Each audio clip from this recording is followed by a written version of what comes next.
Lordship, may I be permitted to move an unlisted motion today, Your Lordship? What is the urgency? The urgency is that there was an ongoing tender process, and after the petitioner has participated, the eligibility criteria has been changed in the ongoing tender process. Today's, You filed it? yeah, I have filed it. I have the filing number. Techno bid is opened And today is the last day, of submission. submission of tender. Lordship. My Lordship, I think this one listing on Monday, Lordship, What? for orders. We'll have it on 26. Then on 28, Lordship. Friday, No, 28 is some problem is there. 27, Lordship. Okay, 27. My pleasure, Lordship. So I'm praying for listing of a fresh writ petition, Lordship. Tomorrow, Lordship. What? Tomorrow, Lordship. What is the urgency? Urgency is that the petitioner's technical bid was rejected on the ground that the CS signature was missing, Lordship, which is curable, Lordship. But there is a number in the certificate, that is UDIN number, which proves the authenticity of the document, Lordship. On that ground, otherwise, Lordship, the petitioner's Lordship bid was the lowest, Lordship. So it is already opened, Lordship. Then the hello, Lordship. I please, Your Lordship, I beg to mention item number 7. Your Lordship may kindly fix this matter at 2. Why? Your Lordship, on this matter, senior counsel will be appearing through VC and he won't be disposed until 2. As such, Your Lordship may kindly fix this matter at 2.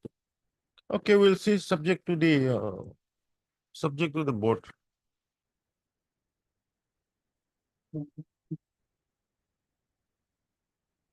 Item 1 of daily motion.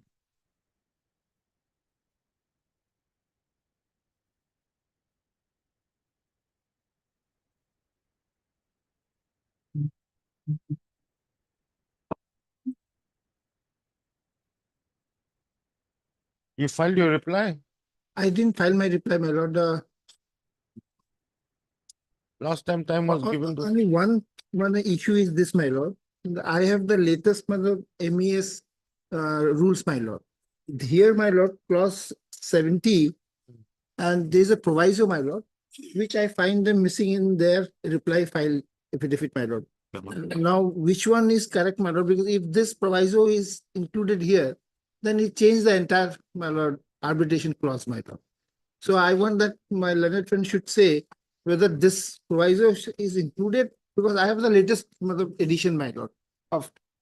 Adhikari? My lord, I have the contract agreement, my lord, which is signed by the petitioner. Here, my lord, that particular clause, it was amended, my lord. I have the records with me, but I'll throw from record. That amendment was made, and he was made prior to the finalization of the contract, prior to the issuance of NIT. And my lord, my senior friends, my lord, client is well aware of that because he's a party to this. He has put his signature here, my lord. So I have the entire documents record with me, my lord. So I don't know what is this, but so far as we are concerned, on oath we have said it is amended, is no longer sub-para 3 of condition 70 no longer exists, but it has been deleted. Yes, I have the record. Because I am going through this Give book. me, Yes. you have an extra copy? Except I have a photocopy, my lord. Yeah, give me the photocopy.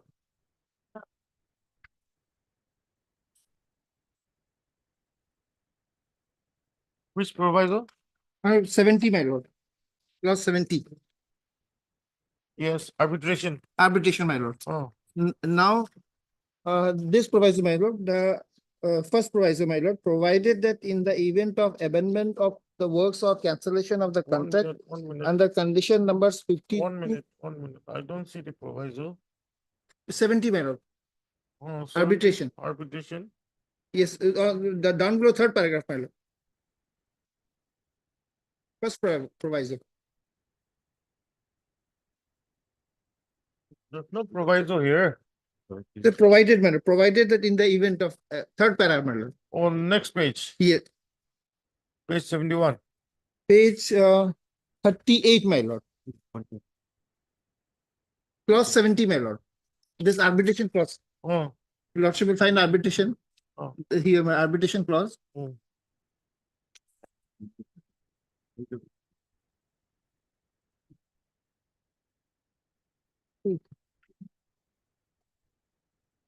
is it under subclause C? No, clauses, but provided that there is.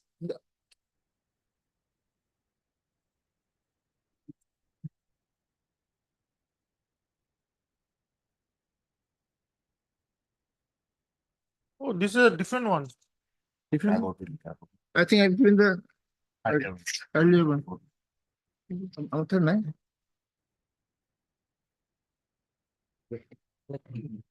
This one, madam. I think this was earlier one, madam. So this, my lord, they have produced the contract. Their affidavit can be seen, my lord. Page 300, my lord. Page 300, that arbitration clause they have mentioned. Then 1 minute, page. page 300, my lord.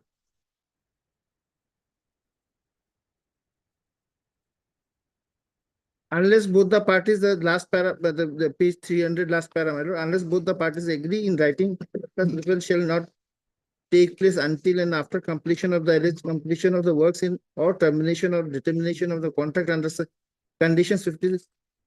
Thereafter, my lord, that proviso is missing, my lord, and then second provided that is missing, my lord. Thereafter, that provided that clause is there, my lord, but that is missing here, my lord. So I don't know whether that is whether that clause is there or not, my lord. Which did you get it? Yes, my lord, I have got it. Yes, it is there, my lord. Lordship will kindly see, my lord, the page 300 once again, my lord. 300. The page provides you subclause 3. My lord, my friend's case was, my lord, that condition, since, my lord, the agreement has been, since the Termination. contract has been terminated, my lord, in view of clause 54.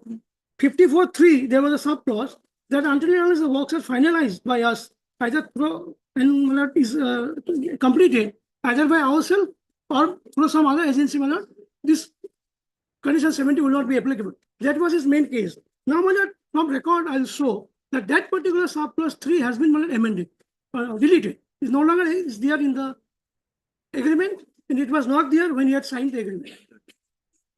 Is that I'm not having that, my lord, because But he has not filed his reply also, my lord. The affidavit was why- filed on 14th, Then 14th of February. then let me 1 week granted, my lord. I'll file the reply. okay, Mr. J. Rohit counsel applying for the petitioner. Place for 1 week time, the file reply to the counter file for the respondents. Praise the Lord. Let me be fixed, my lord. You want a date fee? Yes, but yes. What, 1 week? Okay, 1st April, My lord. Online. Enough supplementary list. Carries by in the military station, my lord. So there is some urgency for us. my lord. okay. 10 of supplementary list. Motion. May I please, Your Lord? Hmm. Lordship, we are a bonded warehouse, liquor warehouse. We have been operating since the year 1988-89, Lordship, Hmm. the same premises. Hmm. All this while we have been doing a fair legal business, Lordship. We have procured the trade license and we are paying for that, Lordship. Hmm. So here in this case, Lordship, suddenly on 8th of March, Lordship, GMC, Guwahati Municipal Corporation, has served us a notice. Lordship, the notice is at page 17, Lordship. Yes. Page 17, Lordship.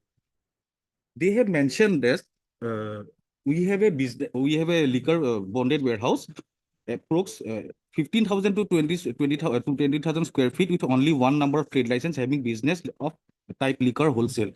But square feet of your bonded godown premise is not added in your existing trade license. Lordship, may please come to page 16, one page prior, Lordship. That is the trade license, Lordship. Hmm. That is a computer generated one. Lordship, they have the website. We have applied by duly filled up the form. Whatever requirements are there, we have filled up. Subsequently, after verification and after payment, payment of the stipulated fee, they have issued us this computer generated. There is no scope of incorporating the square feet in this because that is their document. They have issued us, Lordship.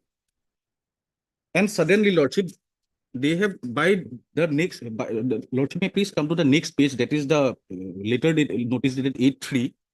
They have given us only 7 days time to respond, Lordship. That is subsequently, Lordship, the holy vacations are dear. I was also busy with some other work. So when I returned to office, I was served with the notice by my employee. I have replied, Lordship. My reply is at page 18, the next page, Lordship, Annexure 3.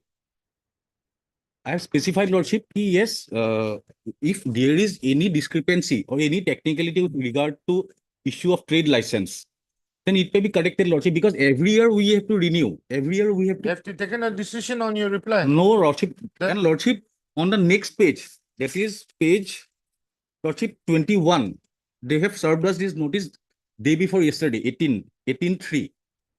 Page 21, Lordship, Oh, 18/3.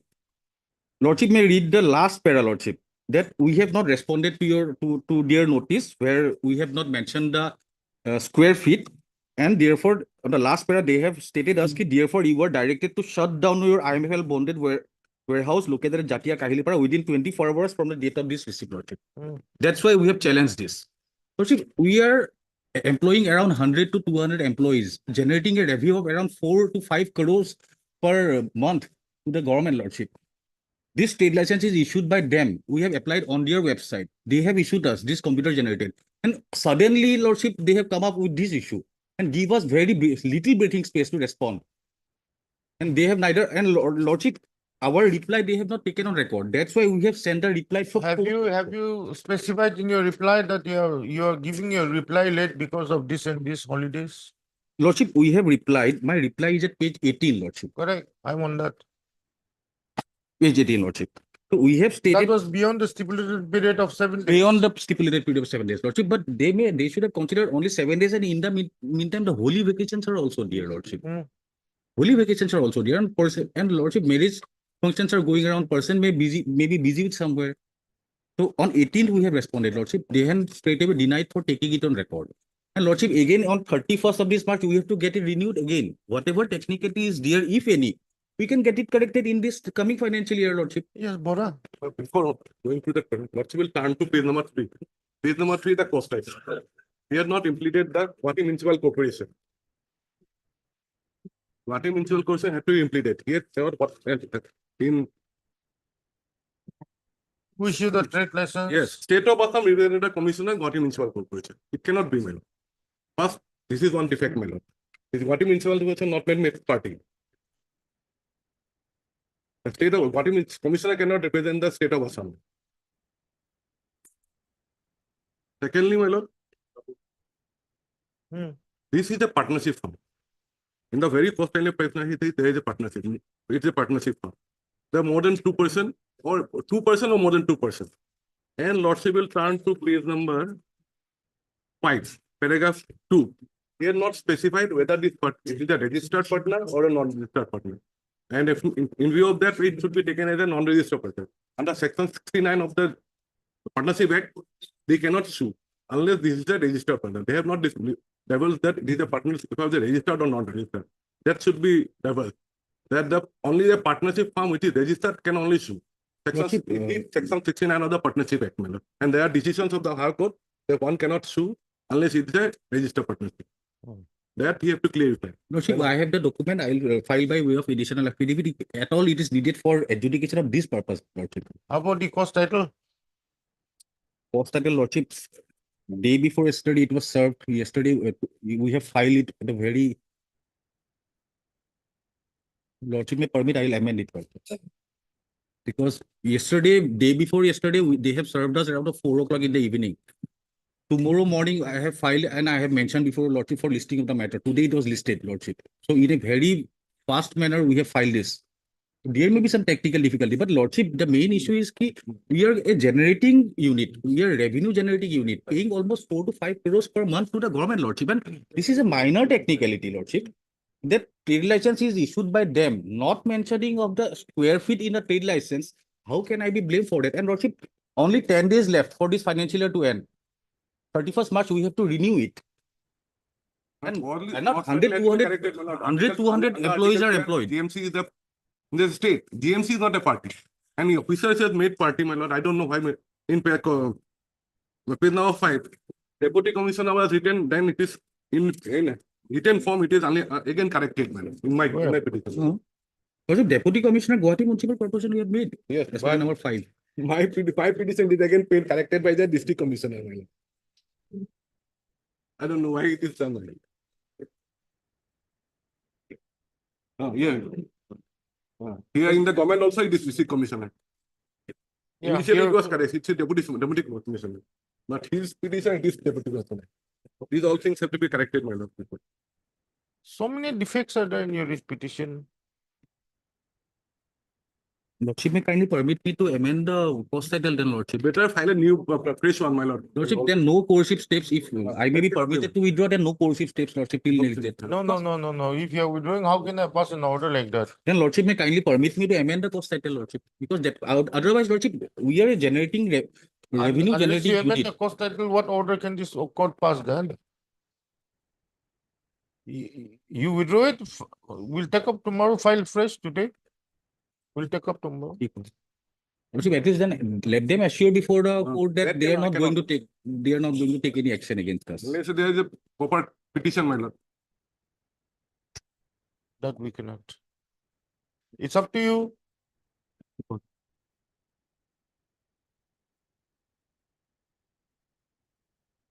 Lordship will suggest me then, because if I withdraw, they will carry out the closure today, Lordship. How do you held- know that it's going to be closed today? It was, Because the order was issued on 18th. giving us 24 hours. was That, 19. that expired tomorrow evening, Lordship. No, So today morning again, they will start 18th, 24 hours is what? 19. 19th. So That was yesterday evening it expired, Lordship. Huh, So then today only they have got a fresh cause of action. They might get it closed, Lordship. Just on a mere technical thing, Lordship. I can't assure, my lord. Lordship may kindly Because protect me for that, There are because technical defect in the because petition. that is their trade license, Lordship. That is their trade license issued by them.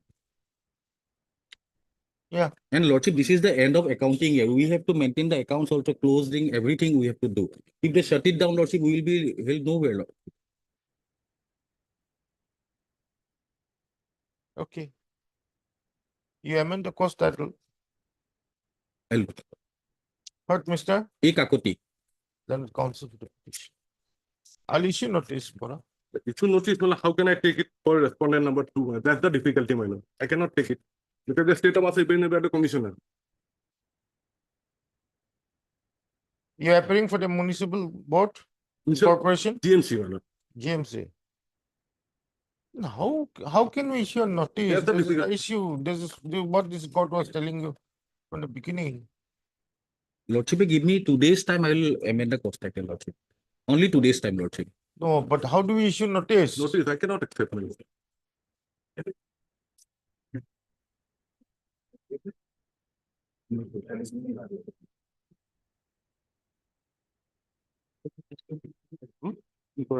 And to amend the cost title, you'll have to file an IA.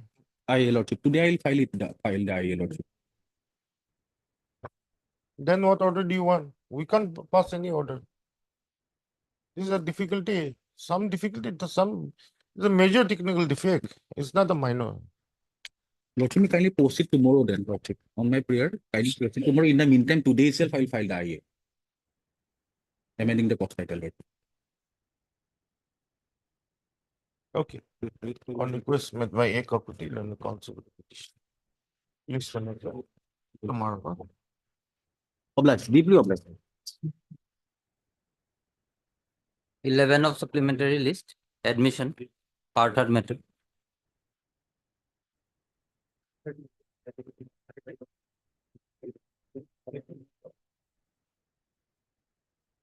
No, nobody's here. 11.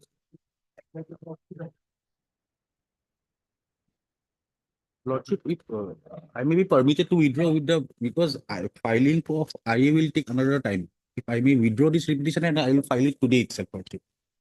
Okay, Mr. Ekakoti. A. Kakuti, learned counsel for the petition, cancelled the earlier order, place for withdrawal of the suit petition with liberty to file afresh. Mr. S. Bora, learned standing counsel, appears for the Guwahati Municipal Corporation. Writ petition is dismissed on withdrawal with liberty as paid for. Okay. Obliged, Lord. Yes, Begum, Yes, Lordship, where there are your is not much friends? reply. They're not here. After some time, Lordship, you go and go. I'll Catch inform up. them. Yeah. Much of.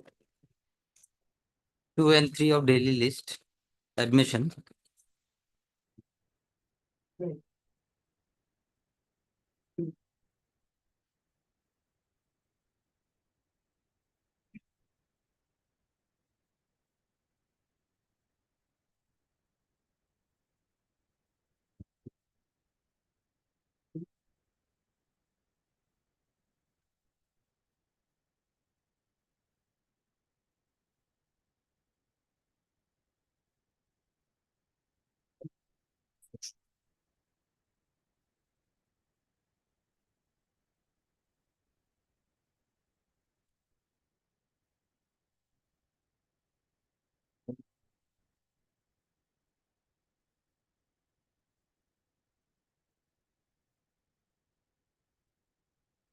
We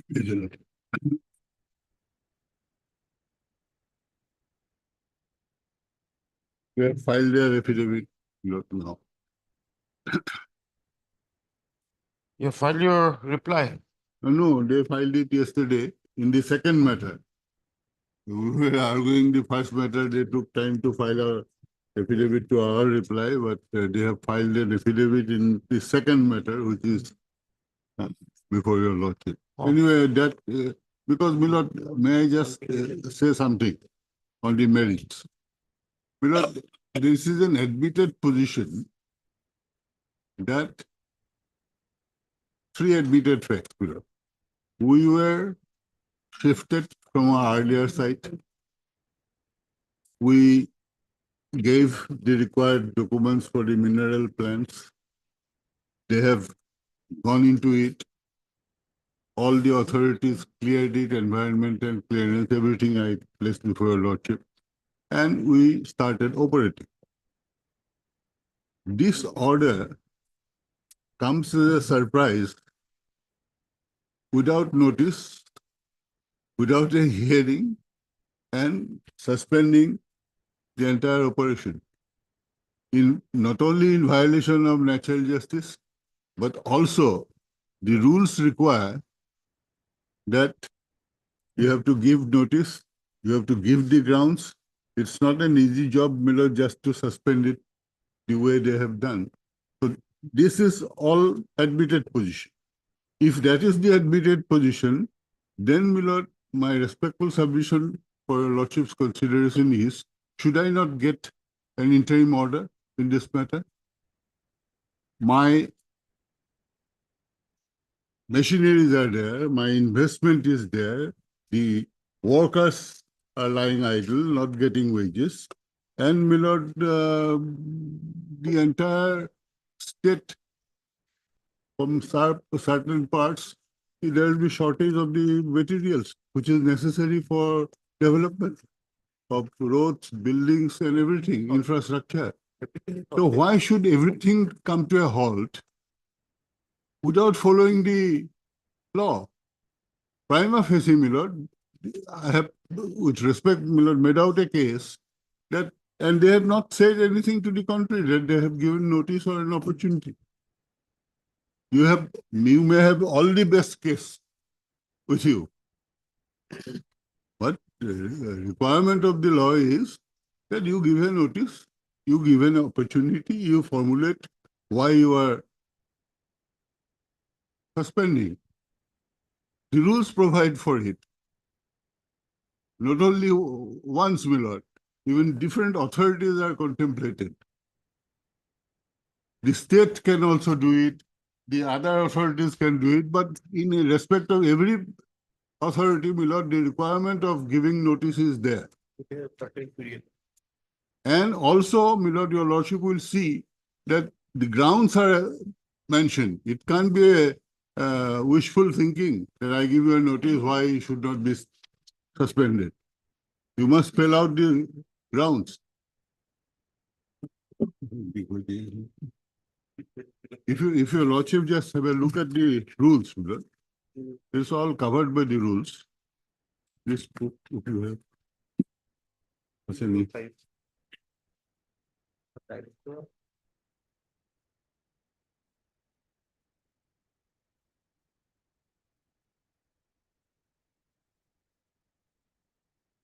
So one way of dealing with the matter is, my lord, your lordship, if your lordships are satisfied that there has been a breach of natural justice and the rules, for the timing, my lord, the operation can continue. Your lordship can fix any time your lordship like for the final hearing, which may take a little while.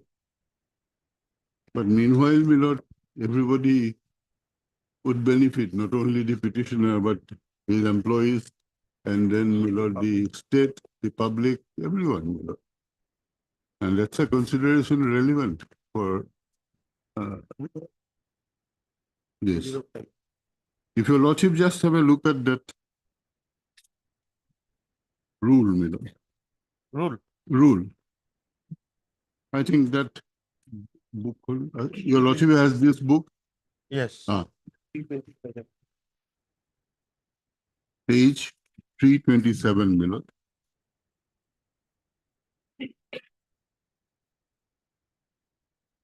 Rule 6. It starts at page 325, my lord.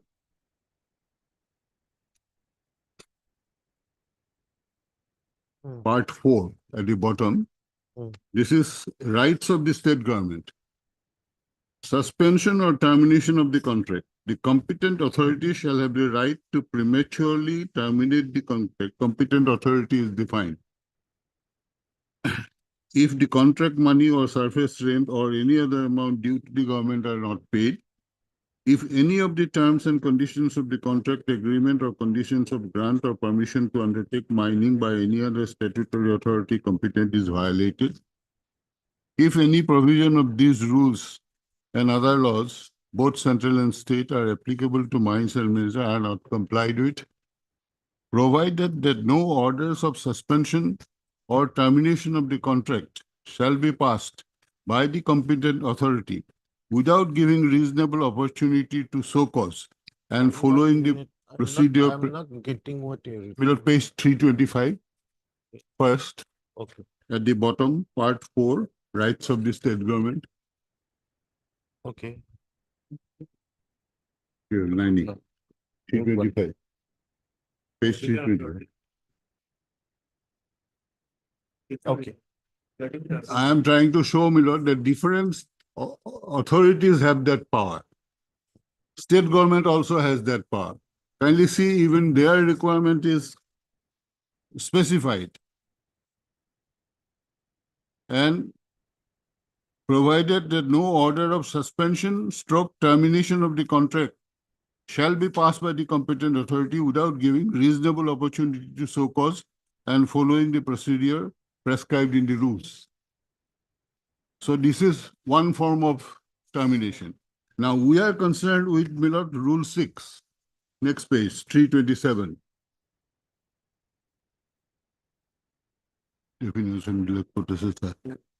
The director may order to suspend the mining operations after serving a notice to the contractor in case the following violations are noticed: unsafe and unscientific mining, non-operation of waybreeze, non-providing of safety appliances to the workers, non-payment of compensation to the surface owners, non-submission of monthly returns.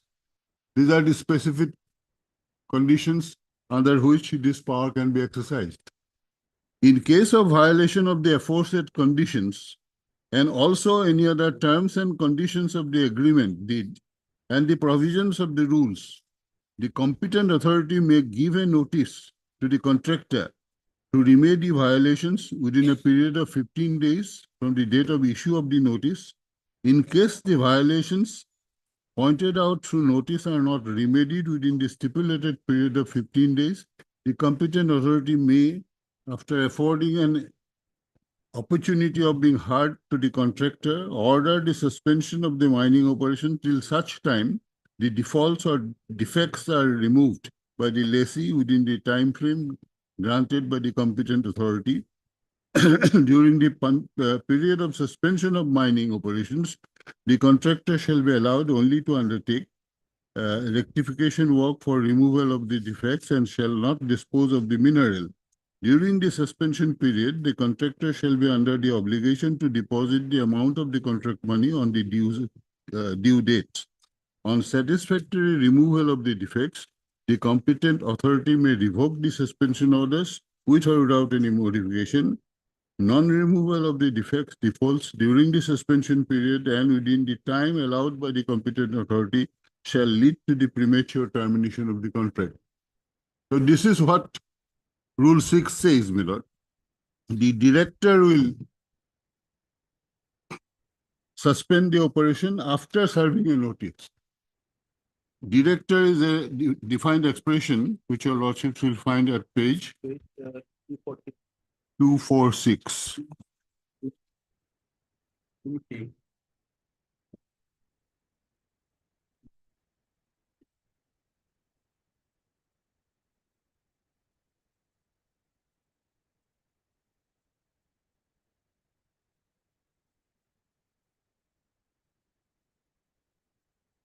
Kindly turn to mirror page 245. This is the Assam Minor Mineral Concession Rules 2030, framed under the 1957 Act, my lord.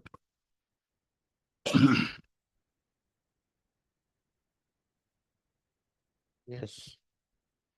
This is the set of rules for regulating the grant of mineral concessions and for prevention of illegal mining. If your lordships kindly look at competent authority, E means the Director of Geology and Mining, Assam, in respect of minor minerals as listed in Schedule X, or the Principal Chief Conservator of Forest and Head of Forest Force in Assam in respect of minor minerals as listed in Schedule Y, or any other authority specified by any government notification for exercise of such powers and carrying out such functions as specified in these rules. There are two, my lord, competent authority. One is the director for the minor minerals as per Schedule X, and Principal Chief Conservator of Forests and Head of Forest Force, Assam, in respect of minor minerals as listed in Y. X and Y, your lordship will get at page 326, 361. X is at 361, Miller. And Y is at page 362.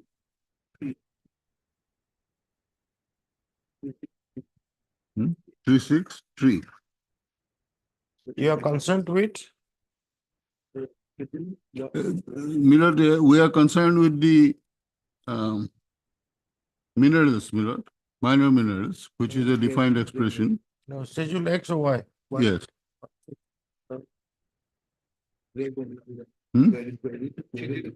Why? Why? Hmm. Serial number 4. Serial number? 4. Boulder. At page 362. Boulder. Boulder. Okay.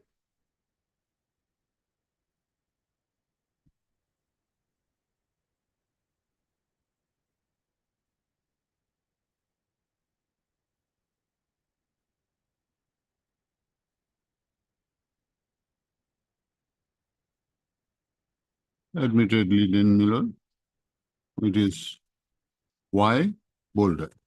So in which case, Miller, it will be as defined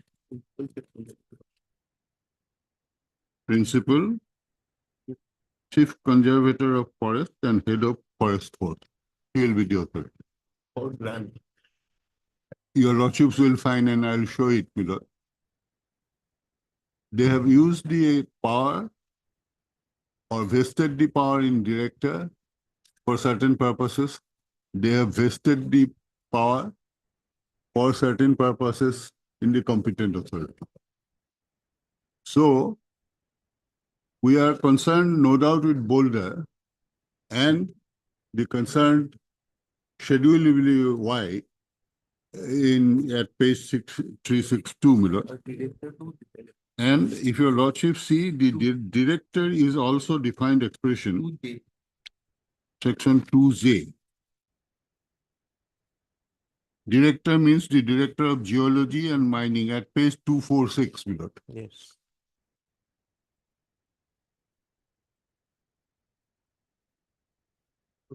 Who passed the order?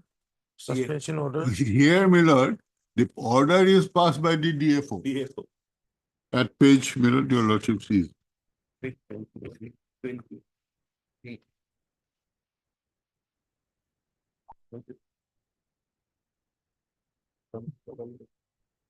33 is the impugned order, Milord. Page 33, Annexure E, Milord. From Bikram Singh Rongpi, AFS, Divisional Forest Officer, Karbi Anglong, East Division, Difu. Any notification authorizing him? My lord, it is there, my lord. My lord, I'll submit. I'll just ask him. My lord. Whether there's any Yes, notification my lord. authorizing him as the My lord, competent my lord, authority? my lord. No, authorizing him to, my lord, issue the suspension order by the state government, my lord. And in this case, state government passed the order, and he is complying the order of the state government, as it is a forest is a transfer subject. So the autonomous council also passed the order, my lord. Very good. Yes. Let me take it at that. But, my lord, your lordship sees the order is passed by, it doesn't say, may I place this order. Reference decision of the meeting on 27/1/25, that is the subject. Under the chairmanship of Honorable CEM on the matter relating to mining in the proposed eco-sensitive zone of Kaziranga National Park and Tiger Reserve and other related matters.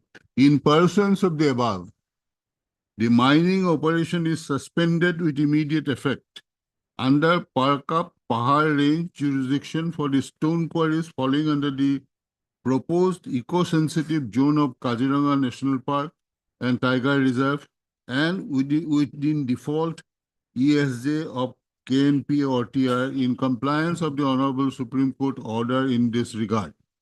In view of the above, you are directed to ensure that all concerned quarry settlement holders stop mining operations in compliance of ban on mining in such areas as per Honorable Supreme Court in this regard.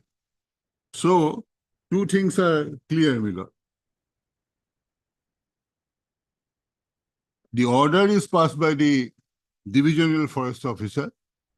He is referring to a proceeding of 27/1/2025 of the Council, and apparently there this decision is taken to suspend operations in this entire zone in compliance of the Supreme Court order.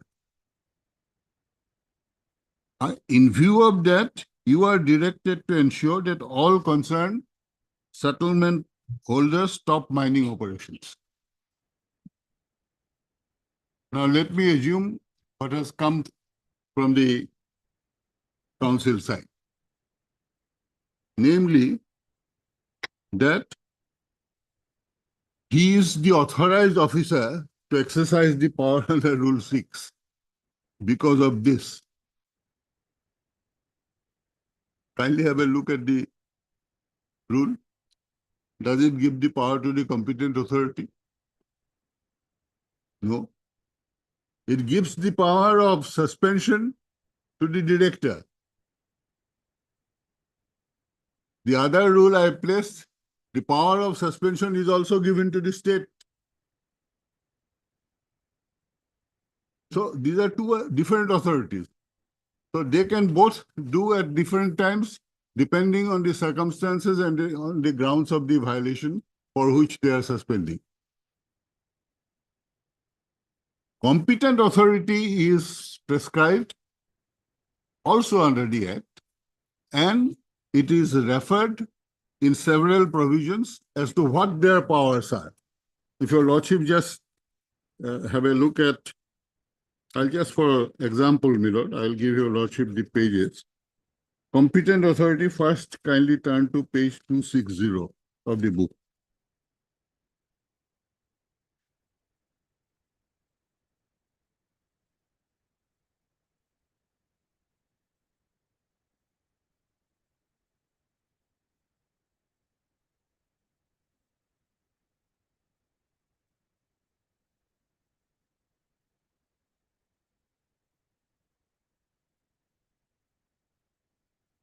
For example, my lord, grant of mining or quarrying of permits. Chapter 5 at page 260. 260. Zero.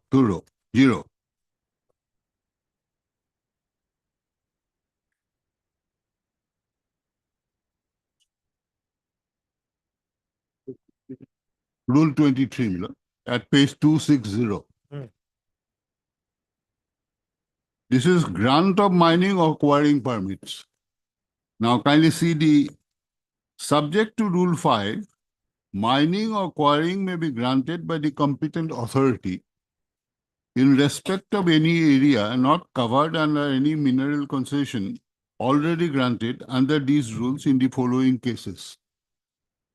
So the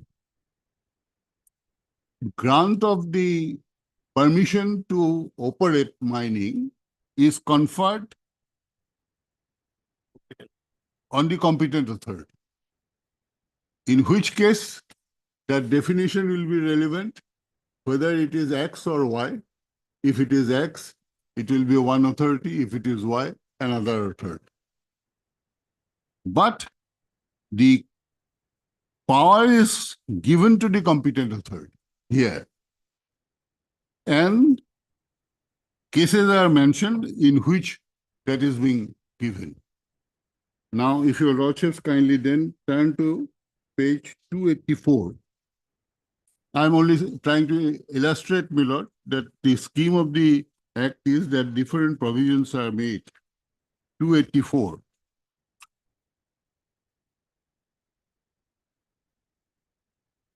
Rule 56.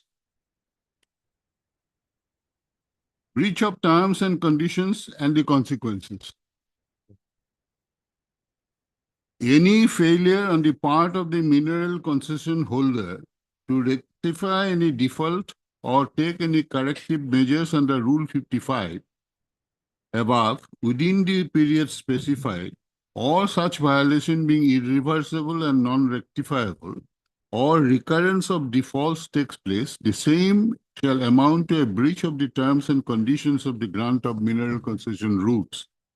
Whenever a mineral concession holder is observed to be in breach of the conditions of the grant, the competent authority shall be competent to take all or any of the following actions. So this authorizes the competent authority to come into the field and take action.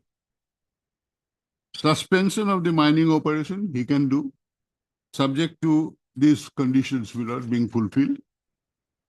And dispatch of mineral from the concession area, withholding the inventory of stocks duly assessed at the time of suspension of operation till such time the suspension order is revoked. The period of suspension may continue up to a period of 3 months or till such time the breach condition is rectified, whichever is earlier. Temporary seizure of the stocks of the mineral excavated in raw or processed from till such time these stocks are reconciled with the records and established to have been accepted from legal sources. Termination of the concession with forfeiture of the security in whole or in part, and also forfeiture of the mineral lying in the area and its disposal by the competent authority. And debarring the individuals, firms, companies for grant of fresh mineral concessions in the state for a period up to 5 years. continuance of rule 55. So rule 55 is a lot of law. It can apply to here. 57 law is that. Milord, this is 55 and 56 are interconnected. And 55 contemplates the notice and the grounds on which they propose to suspend. And then 56 is the breach and thing, that power again is given to the competent authority. So this set of rules, Milord, has divided the powers to competent authority as also the director. So while giving these powers to the competent authority, we have seen that Rule 6 that confers a power on the director. That's the rule. So if you try to do what Rule 5 contemplates, then it should be the director. Notice has to be given, Miller. And even Rule 57, if your lordships are at page 285, a breach of any of the conditions of mineral concession or violation of the condition under the mining by shall be dealt with a competent authority. So if there is a breach of the lease, competent authority will give the notice. And show cause, Milord. First, Roman 1, competent authority shall, upon inspection by himself or any officer or reporting any violation amounting to breach of any other authority, issue a notice to the mineral concession holder to show cause within a period specified therein as to why mineral concession be not prematurely terminated, along with the forfeiture of the amount of fee. So, Milord, this, Milord, again gives that power to the competent authority. The conditions are given, Milord, under what conditions that action can be taken, and the authority is specified. Similarly, Milord, page 297.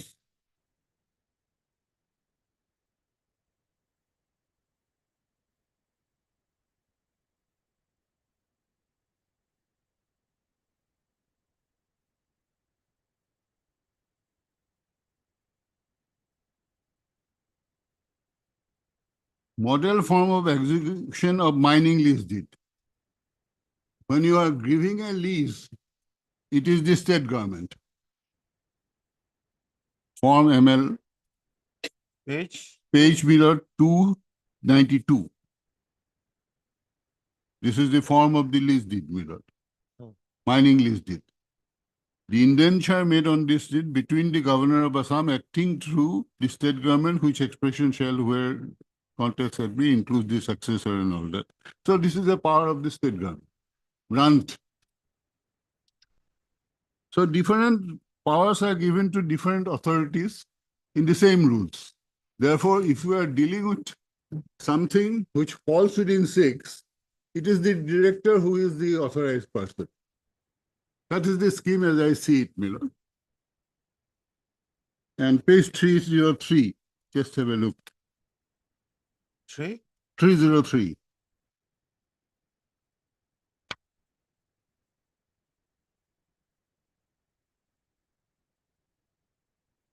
Rights of the state government at the bottom of that page, 303. Suspension or termination of the lease. The competent authority shall have the right to suspend or prematurely terminate the lease. And see, even for this, the state is required to give the notice. And the conditions are given A, B, C. If you don't pay the royalty or surface rent, if there is a violation of the terms, if any provision of these rules or other laws by the state or central are applicable to mines are not complied with, provided that no orders of suspension or termination of the lease shall be passed by the competent authority without giving reasonable opportunity to show cause and following procedure prescribed in the Assam Minor Mineral Concession Rules 2013. So you have to give a notice if you want to terminate the lease. And that power is given to the state government.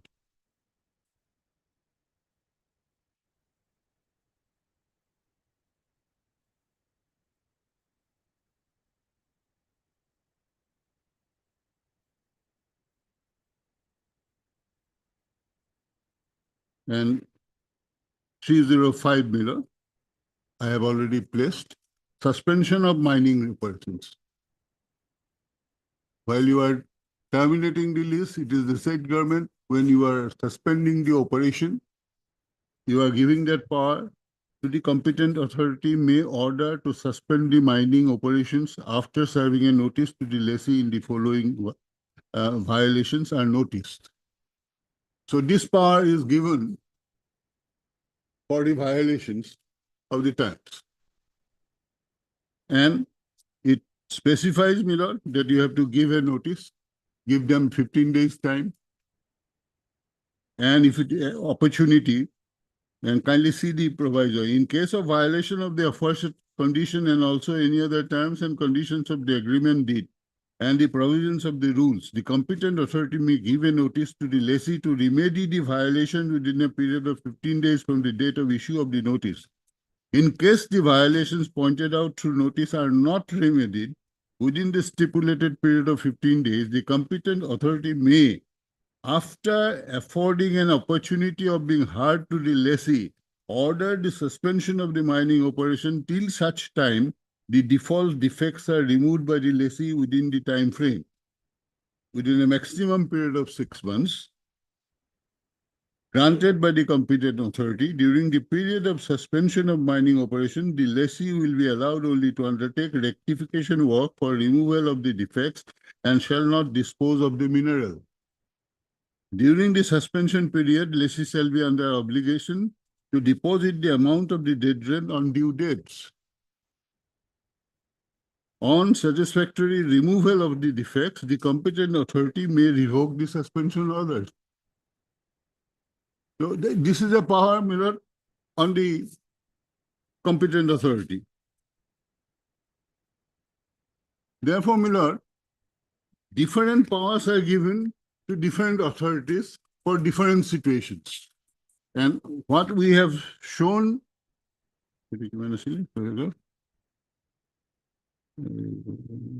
director report at page 327. Now, if your lordships have a look, 327.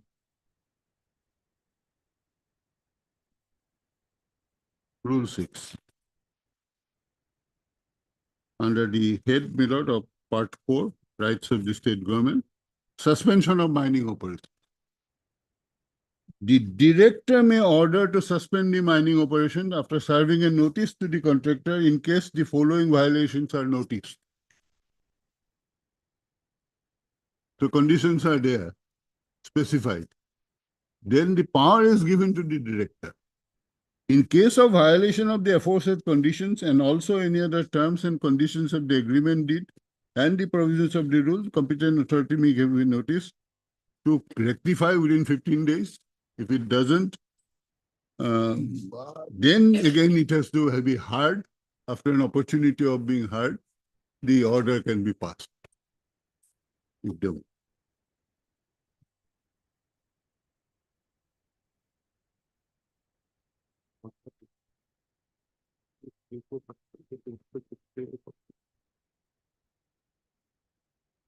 Therefore, my lord, the submission that Rule 5, director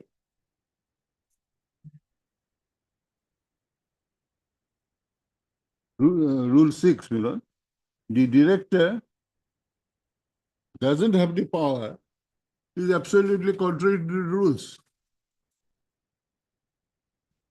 You have to see the scheme, my lord. The act has given, and the rules have given different authorities different powers, even the same power of suspension or termination, to different authorities, some to the competent authority, some to the director, some to the state, depending on the possibly the gravity of the situation. So this is their scheme. We have to go by this. We are bound by the rules. Therefore, here, Milord, the rule which is attracted is Rule 6. Chapter 4. Chapter 4, Milord. Under the head of state's power and suspension is director may suspend, and director is a defined expression. Since this argument is made, I have taken the trouble to trouble your lordship with the different provisions to show the scheme. But in our case, that also is not required to be gone into. For the simple reason that DFO is neither a competent authority nor a director. He cannot delegate. So where is the question of he's exercising this power? Delegate power. If a statutory authority is specified with certain powers, he has to exercise that. Your lordships have held below. That Hukum Sam and that 69-1 Ken Commissioner's case. 69-1 SEC, I think 308. Where the Milord power was given to the secretary, the chief minister passed the order. Court said nothing doing. You have to, the statutory authority is invested with the power and he has to exercise that.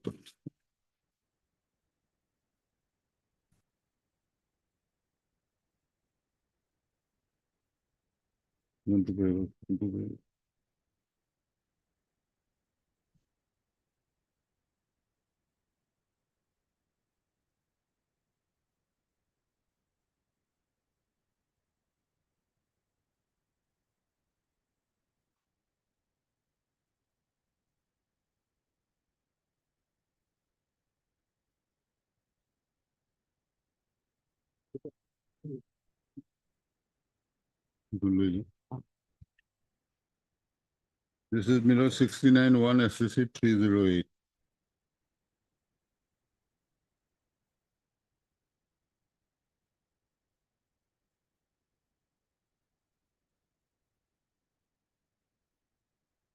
Para 11, Milord, at page 314.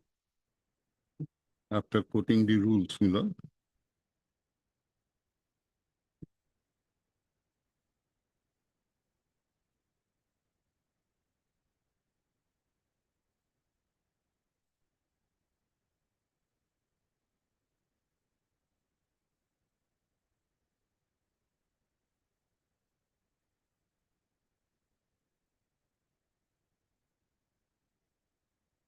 In the matter, para 11, Milord, in the matter of exercise of power under Rule 6.1, the state government and the Ken Commissioner are concurrent authorities.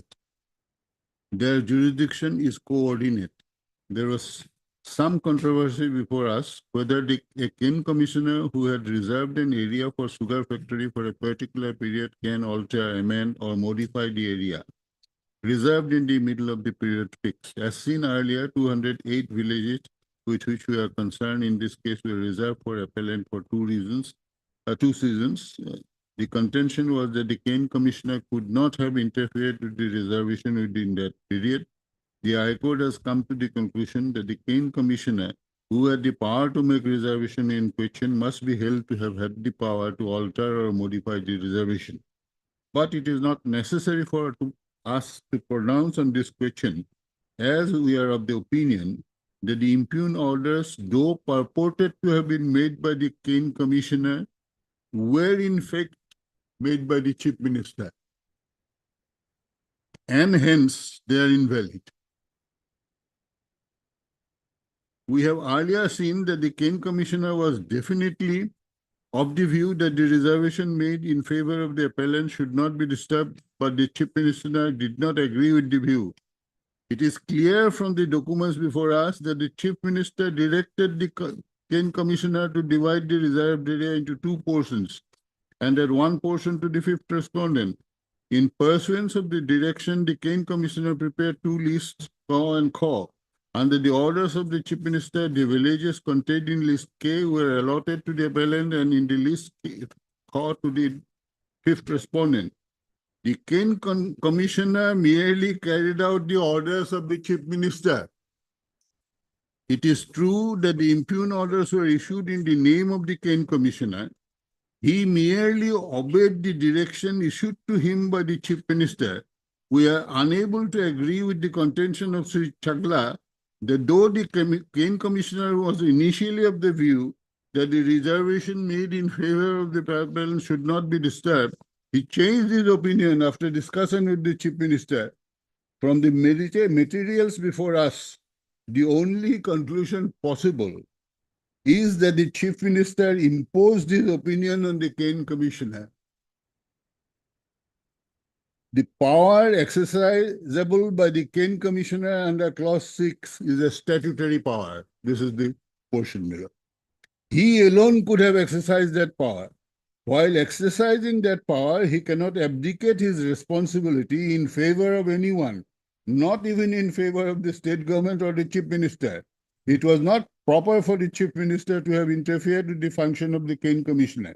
In this case, what has happened is that the power of the Kane Commissioner has been exercised by the Chief Minister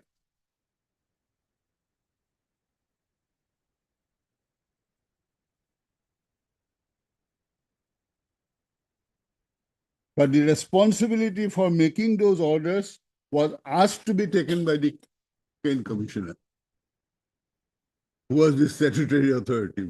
That's the whole. The executive officer entrusted with statutory discretions may in some cases be obliged to take into account considerations of public policy and in some contexts the policy of a minister or the government as a whole, when it is a relevant factor in weighing the policy, but this should not absolve them from their duty to exercise their personal judgment in individual cases unless explicit statutory provision has been made for them to be given by binding instruction by a superior. That's the requirement. In Commissioner versus Govardhan Mahanji, Milord, this is the whole case of 1952, Supreme Court, page 16. They have given the SCR volume, Milord. This court struck down the order purported to have been passed by the Commissioner of Police in the exercise of his powers under the Bombay Police Act and the rules made thereunder, as the order in question was in fact that of the government.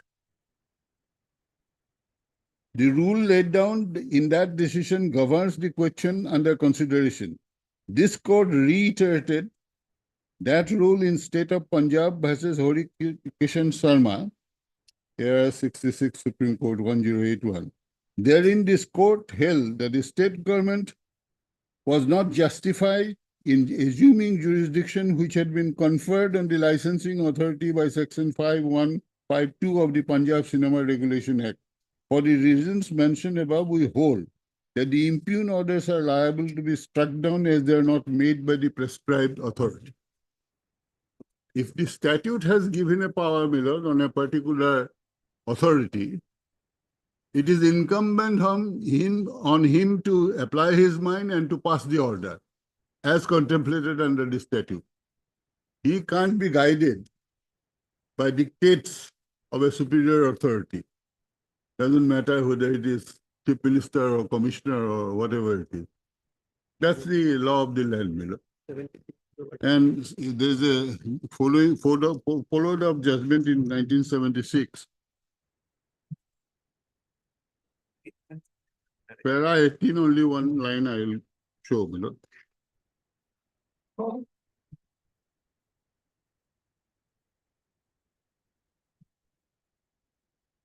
At page 133, last page of that, Milord. Para 18. It is, my Lord has got it. Yeah. It is well settled that where a power is required to be exercised by a certain authority in a certain way, it should be exercised in that manner or not at all. And all other modes of performance are necessarily forbidden. It is all the more necessary to observe this rule where power is of a drastic nature and is exercised in a mode other than the one provided will be violative of the fundamental principles of natural justice. Now, in the present case, if the telephones of the appellants were to be disconnected on the ground of misuse, then they have to give, in consonance with the principles of natural justice, opportunity to the appellants to explain their conduct before taking action under Rule 427, read with so and so. Resort to the wrong and more drastic course provided in Rule 422 on a ground which was not germane to an action under that rule vitiate the impugn order, particularly when it is manifest that in making the impugn order, general was influenced more by the ground and less, if at all, by the existence of public emergency certified by the administration. So, if the statutory power is conferred on X, he has to exercise, and all other modes are forbidden. So, our rule is very clear, Miller. The director may order suspend 327, Rule 6. The director may order to suspend the mining operations after serving a notice to the contractor in case the following violations are noted. And the mode of exercise of that power is also prescribed. You give a 15 days time to rectify. If you don't give it, then again, hear demand and then pass the order. It's an elaborate thing, brother. So in any view of the matter, Milord, the impugn order was passed by the DFO. He is neither a competent authority nor a director. Therefore, Milord, we are left with a situation that a totally unauthorized person has exercised this power. And that too, Milord, without giving a notice. He goes by the council's decision and just 10 or 11 quarry owners operations are suspended without notice, without hearing nothing. So, yeah, expressive, this is violation of natural justice and rules. So, in this case, it is immaterial whether the power will go to the Cane Commissioner or, this competent authority or the director. The rule says it is director. Competent authority where they wanted him to exercise powers. I have already shown your lordships the scheme. These provisions, the competent authority is named to exercise. Similar situation. They will also have the power to suspend or to terminate. But that is competent authority. Here, you are confining that power to the director, which is also an expression defined. Director of Geology and Mining.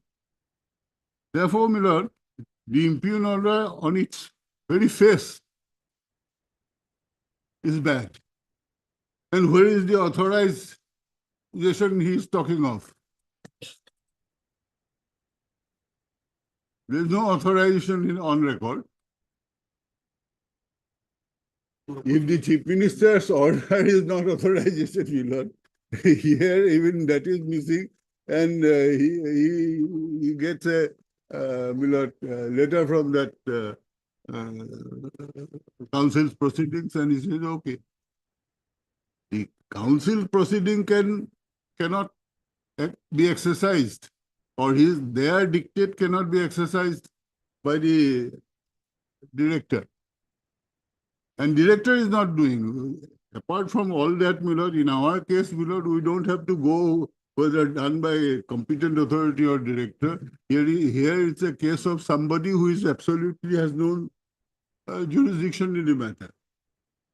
So all this is I have only shown because the argument was that he was authorized. Authorized where? Merely submitting that he is authorized will not make him an authorized officer, Milord. Therefore, on the very face of it, Milord, two things are not denied by them. One, that no notice was given. And second, the authority concerned who has passed the order is not within the statutory scheme. So prima facie, Milord, therefore, Milord, this impugn order is absolutely without jurisdiction. So prima facie, Milord, I have a case which may be considered by your lordship. And on that basis, Milord, if your lordship so pleases, it can be an interim order, and your lordship may fix the final hearing at any time. Final hearing may take a little time, but if your lordships want me to argue it out, I am ready. I'll argue it out. But I think, my lord, the best thing will be to. It can be argued, my lord. It can be disposed of today also. Very well. Okay. If you want that, I will do it. There is no problem with me.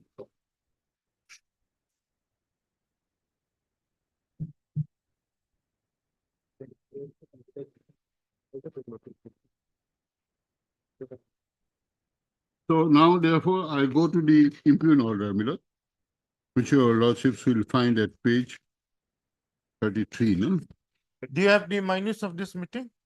My lord.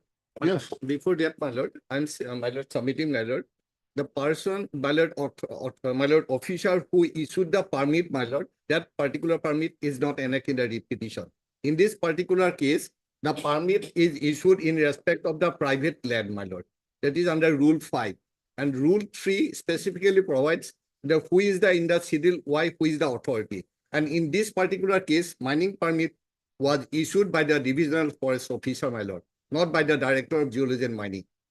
My lordship, record by submission that in this particular case, mining permit was issued by the divisional forest officer, not by the Director of Geology and Mining.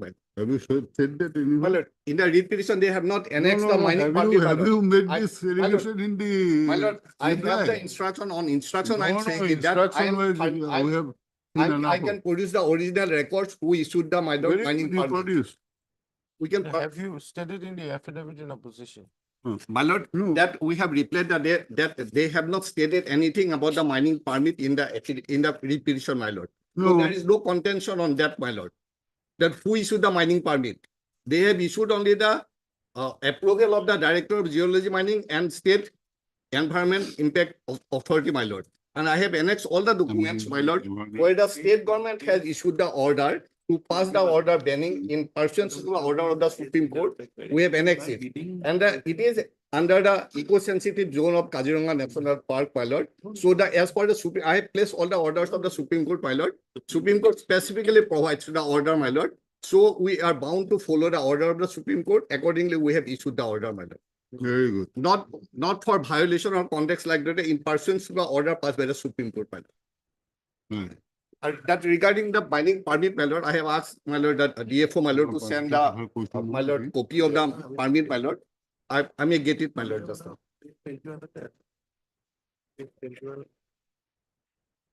May I just.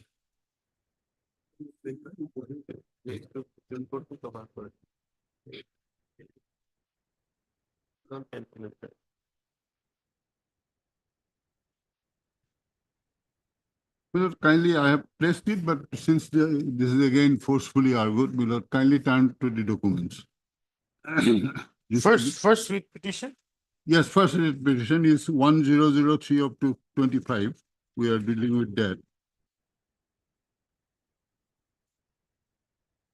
This environment was not there in their affidavit, that we don't have a permit and we are, if we don't have a permit, Millard, then you should have cancelled it on that ground alone. That this is illegal permit then. There is no question. Then, have you done that? No. You can't just argue on here like this on the third day of the hearing. Page 19, Millard, 2321. The Director of Geology and Mining, Kahalipara, to the Divisional Forest Officer.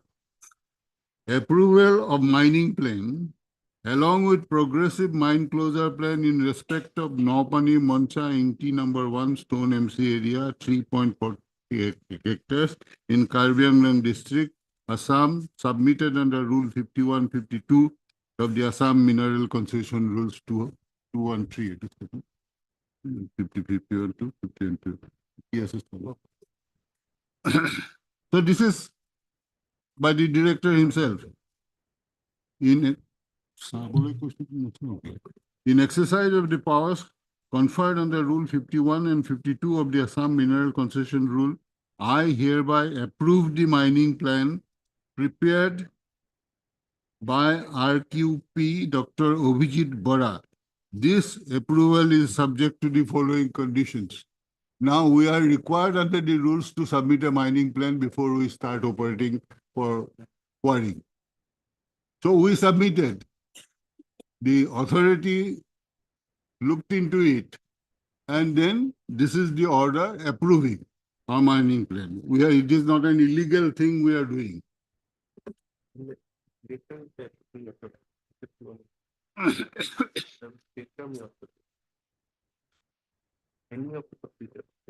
So, in exercise of the power conferred under 5152, I hereby approve the mining plan prepared by so and so.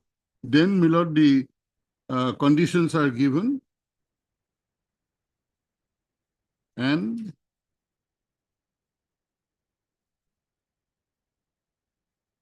clause 6, I may place, the approval is restricted in respect of the proposals contained therein within the mining lease and is applicable from the date of approval of, and maximum quantity is prescribed as 50,000 cm and all that for 5 years.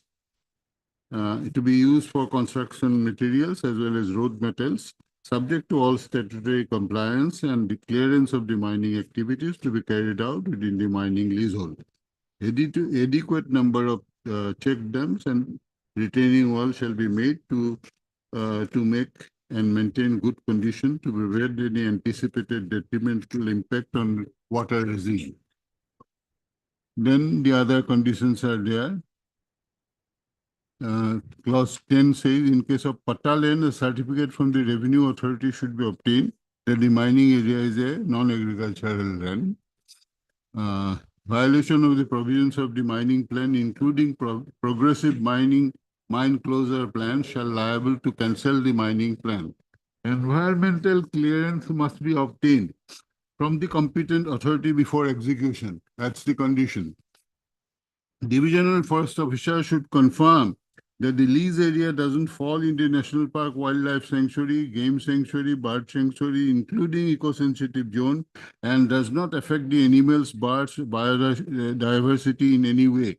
There are no provisions for mechanized or semi-mechanized mode of extraction in case of riverbed mining. If necessary, the permit contract leaseholder may approach the competent authority for blasting permission. Divisional Forest Officer should ensure that no additional quantity is to be exercised. And closed, approved mining plan along with progressive mine closure plan. And it is copied to the Deputy Commissioner, Superintendent of Police, and then the petitioner, my lord. And my lord, I wish they had said something that this order is a bogus order, not issued by the competent authority. No allegation of that type. You know, these are orders. Mining plan is given. It takes about entire process takes about nearly 1 year. After we were shifted out from there, another mining plan for this area was given. They have approved. Then we had to take other steps, and then kindly turn to page 21.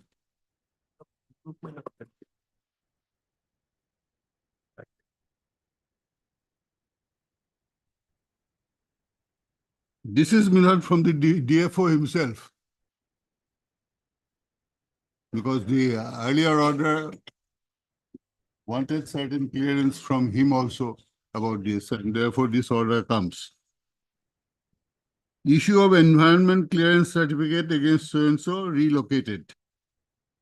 Sir, with reference to the subject cited above, I have the honor to inform you that the Naupani Monsa Ingti number 1 Stone MC area, which is relocated from Fonglangso Stone MC area as per CEC direction in the meeting held on 24/7/18. As I told earlier to your Lordship Bellot, initially we were given a different area. Then we were asked to shift and they have allotted this area. And now we have given the mining plan. This is approved. Then the DFO is now responding.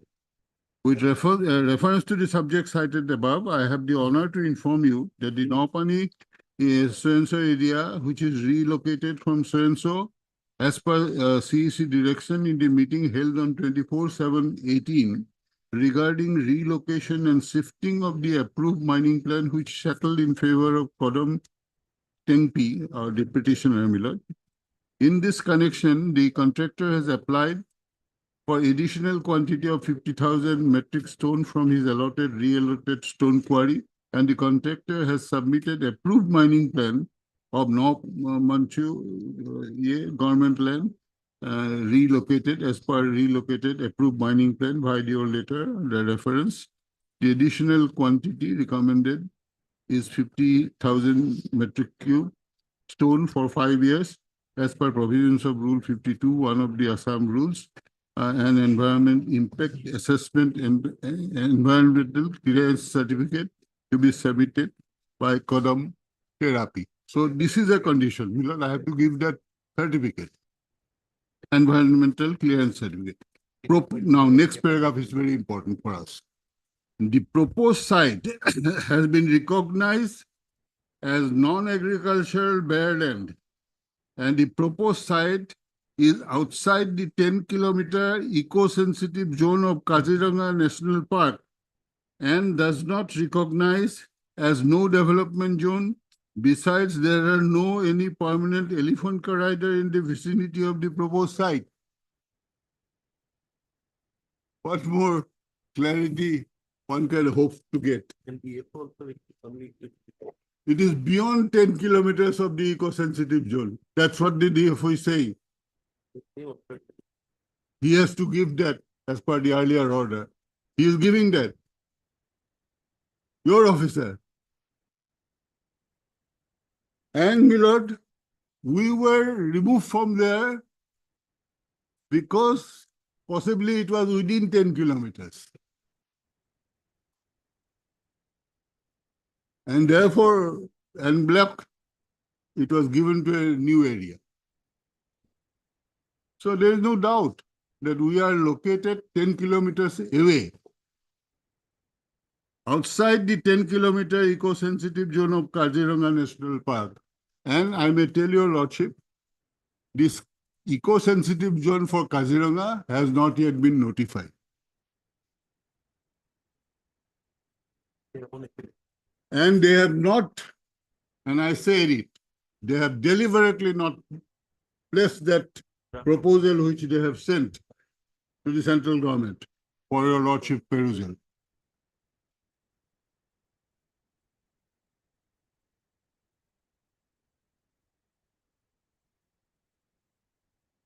Because I have noticed we were doing a case, Milord, for Pobitara. They also submitted a eco-sensitive zone proposal. The area they specified in that was for only 1 kilometer.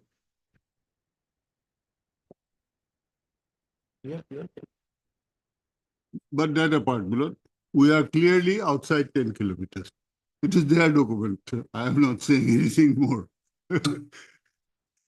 And he has said on the date we were given and required to give the environmental clearance. And in this regard, I would like to request you to kindly issue environmental clearance certificate in connection with the contract area of so-and-so government land MC area, which is relocated from so-and-so quarry, that is the earlier one, which the related documents are enclosed herewith. Enclosed approved mining plan, Form 1M. And kindly see copy to the Director, Geology and Mining, Kahilipara, Guwahati for information. Then Srimati Kandam Tengapi, that is the petitioner, the highest bidder of the quarry for information and necessary query. So they took apparently invited bids. He was found to be highest. Her mining plan has been given. Now kindly turn to page 22. This is very important. Environmental clearance. Government of India, Ministry of Environment and Forest Climate, issued by the State Environment Impact Assessment Authority, SCIAA, Assam. Every state has its own authority to determine the impact assessment, my lord. And this is a letter from them to the petitioner. Subject, grant of environment clearance to the proposed project activity under the provisions of EIA notification 2006. This is in reference to your application for environmental clearance in respect of the project submitted to the SEA white proposal number so-and-so dated so-and-so. The particulars of the environmental clearance granted to the project are as below. So they have given the clearance and identification number, file number, project type, new category, given project activity, mining of minerals, name of project, Nopani Mancha Inti, number 1 stone area, name of the company or the petitioner's name, location of the project, Assam. The project details along with the terms and conditions are appended herewith from page 9 onwards.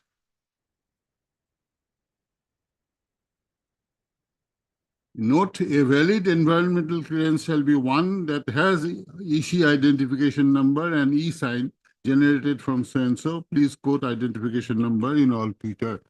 This is a computer-generated cover page. Then kindly turn over the page, Milan. This is reference to your application for prior environmental clearance proposal number so-and-so, dated so-and-so, along with Form 1M mining plan, DFO letter, Google map with GPS coordinates and other relevant documents for collection of stone from Nopani Moncha Ingti, number 1 stone MC area, under western range of Karbi Anglong, East Forest Division, Difu, Karbi Anglong, Assam. So last time when I said, I emphasized this western range, if you remember. And it is East Forest Division. Then the quantity of stone for 5 years. The total allotted area is mentioned. Stone shall be extracted only from these areas which are given, my lord. The stone will be extracted manual mechanized way, Nopani, under western range of Karbi Anglong Forest Division, Karbi Anglong. The proposal was examined and processed in accordance with EIA notification 2006 and its amendment thereof. The state-level expert appraisal committee Assam examined the documents of the proposal for extraction of stone at its meeting dated 30/8/22. Accordingly, the application was discussed and thoroughly scrutinized by the SCAC and found that the project falls under 1A and considered as B2 category of EIA notification so-and-so subsequent amendments. The committee recommended the project to SCIA Assam for issuance of an environmental clearance. Based on the recommendation of the SCAC, the State Environmental Impact Assessment Authority considered the proposal in its meeting held on 12/9/22 and accords prior environmental clearance to the project as mentioned above under the provisions of EIA notification so-and-so and its subsequent amendments issued under Environmental Protection Act subject to compliance of the following specific and general conditions. The operational area is then mentioned that submit a declaration and writing to the before commencement. Then the page 24 specific conditions. Lord, your lordship, Okay, wait, 5 minutes. I claim the power to modify if they want. Then clause 6 also, same page. that they have a power of revoke or suspending the order if implementation of any of the condition is not found satisfactory. SCIA Assam will monitor the operation area time to time, and project component shall be extended full support for the same. So this is also a part of the environmental clearance and by the impact committee, you know. And they do it, you know, and it is a clearance for valid for 5 years. Then the corporate responsibility and all that. And then last clause, Divisional Forest Officer, Karbi Anglong East Forest Division, Difu. Karbi Anglong shall realize the royalty as per existing rate, and he should ensure to mark the proposed mining area on the ground, fixing pillars as per GPS coordinates before allowing actual operation, as mining is restricted outside the limit of the approved site. Everything is, you know, given. The mining plan is approved, and I am told, you know, your lordship is told orally that we don't have any mining plan. We have no right to. If you don't have any right, you file the FIR, and it will be unauthorized mining, my lord. I'll show that provision. There is a provision also. Then Pollution Control Board certificate comes at page 29. Consolidated consent and authorization. Consent to operate.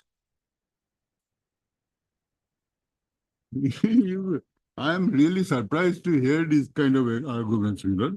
You don't say a word about it in the affidavit, and you orally make all these submissions.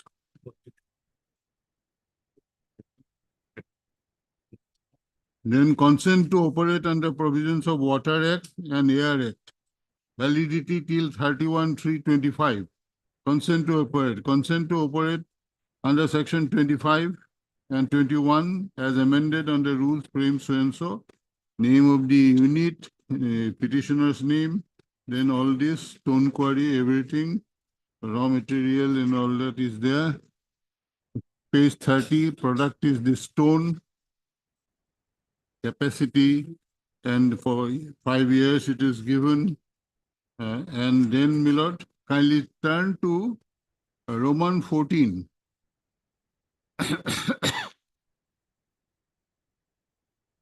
Other clearances stroke NOC from competent authorities and details. What do they specify? NOC from SCIAA, which your lordship has seen, my lord.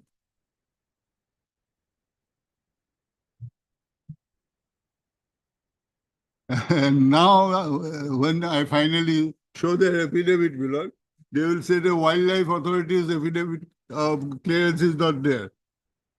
Have they insisted that?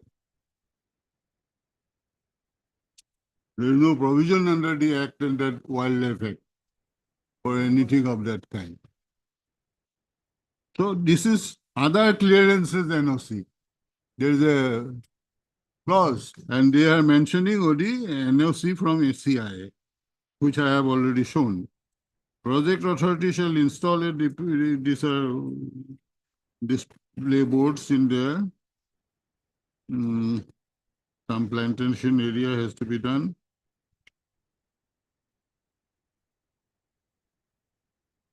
And their right to enter the premises for inspection is protected in clause 3, last clause of that page.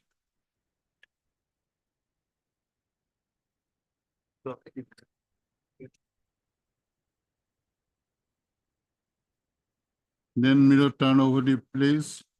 Page 31, clause 6, CTO may be modified, suspended in whole or in part, or withdrawn by the board during its term for cause, including but not limited to the following as violation of any terms and conditions of this CTO. Obtaining the CTO by misrepresentation or failure to disclose fully all relevant facts if any genuine complaint is received. The unit shall obtain prior consent to establish from the board for any further expansion, alteration, and all that. Then the specific conditions again are very many, and they are all stipulated.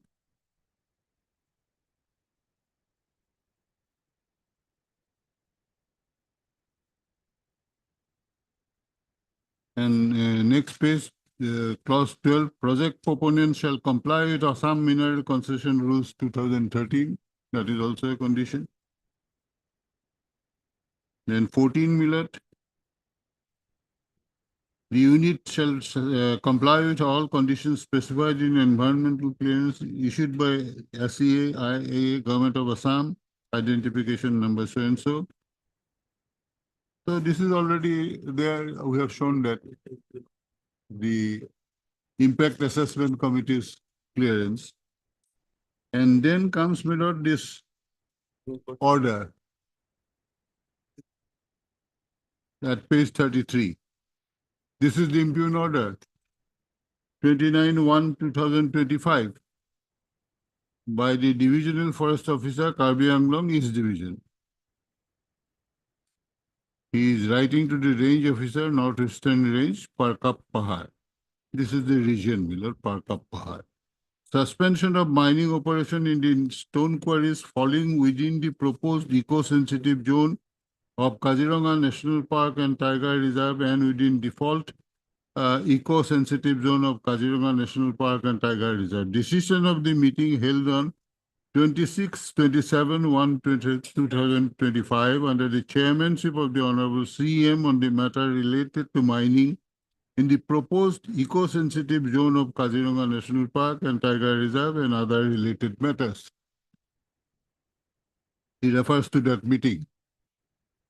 In pursuance of the above, the mining operation is suspended with immediate effect under Parkap Pahar Range jurisdiction for the stone quarries falling under the proposed eco-sensitive zone of Kaziranga National Park and Tiger Reserve and within default ESJ of KNP and TR in compliance of the Honorable Supreme Court order in this regard. In view of the above, you are directed to ensure that all concerned quarry settlement holders stop mining operations in compliance of ban on mining in such areas as per the Honorable Supreme Court order of India's order in this regard. This is for your information and other further necessary action. Copy to all concerned quarry settlement holders for information and necessary compliance of above order on ban on mining. Then, my lord, it is Special Chief Secretary to the Assam and the Principal Conservator. Then memo is given to all these persons mentioned at the bottom. And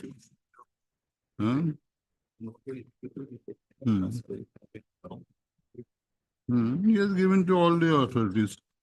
And my lord, we have given a better copy of the page concerning our altogether, my lord, at page 35, this 10 all my lord, mining operations suspended. 35.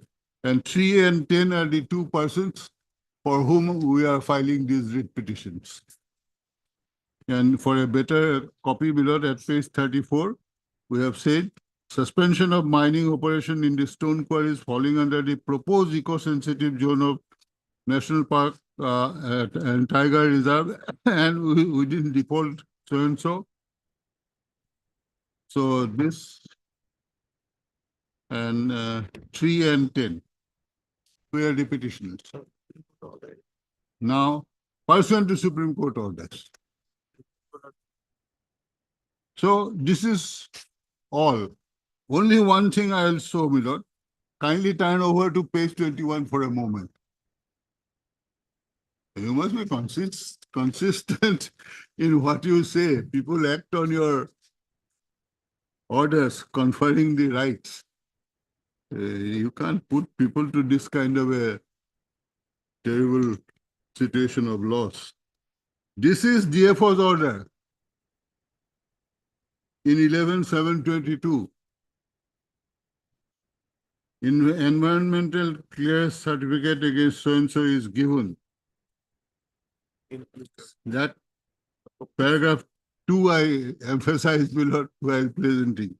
The proposed site has been recognized as non-agricultural bare land and the proposed site is outside the 10-kilometer eco-sensitive zone of Kaziranga National Park and does not recognize as no development zone. Besides, there are no permanent telephone carrier in the vicinity of the proposed site. This is how I come into the picture after shifting. That because it is beyond 10 kilometers, you shift there. This is their order.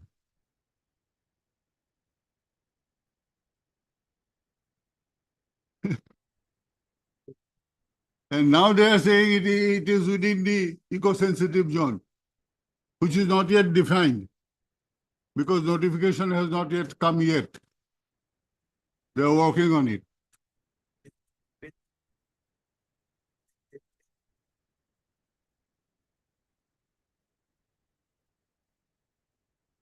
You know, it's amazing, Lord, that you invite people. They were there at a particular place for years, and they came. And which is that Supreme Court order for park up place? Where is the order of the Supreme Court defining that eco-sensitive zone? None. It is all under process. Proposed eco-sensitive zone.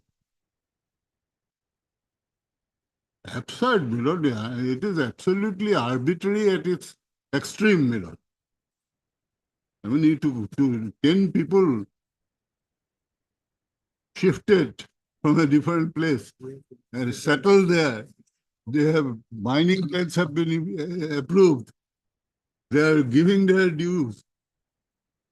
Obviously, some process of tendering took place because this petitioner was the highest according to that I showed.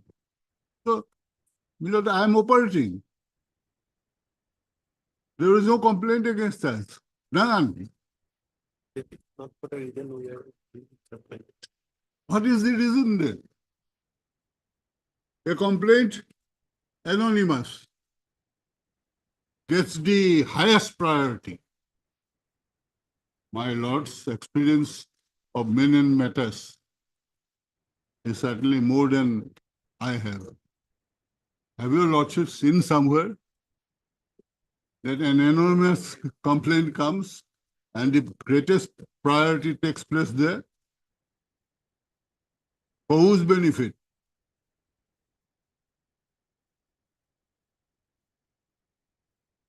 I'm amazed at the way things are run. And to what big loss they are putting all these people. Not only the individuals who are investing for these matters, not only the employees, the state's overall necessity for stone quarries is getting scarcer. That affects development generally. I understand that the prices that has already gone up because there is shortage. 10 people are out of place in one go. This is how many things are going. And as your lordship has seen through, all clearances have been given to you. These are all legal. And which is that order of Supreme Court about this area? They don't say anything about that. And illegal mining they are talking of, Supreme Court. And illegal mining, if your lordship sees at page 288 of that book.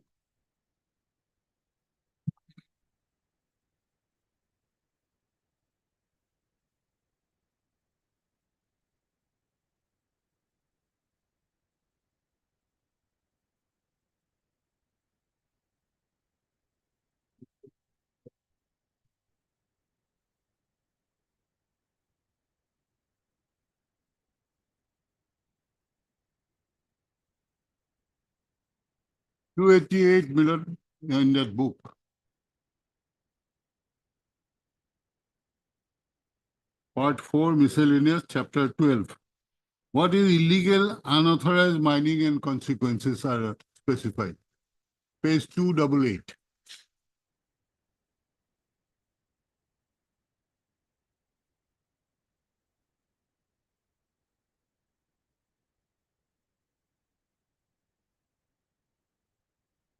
Yes.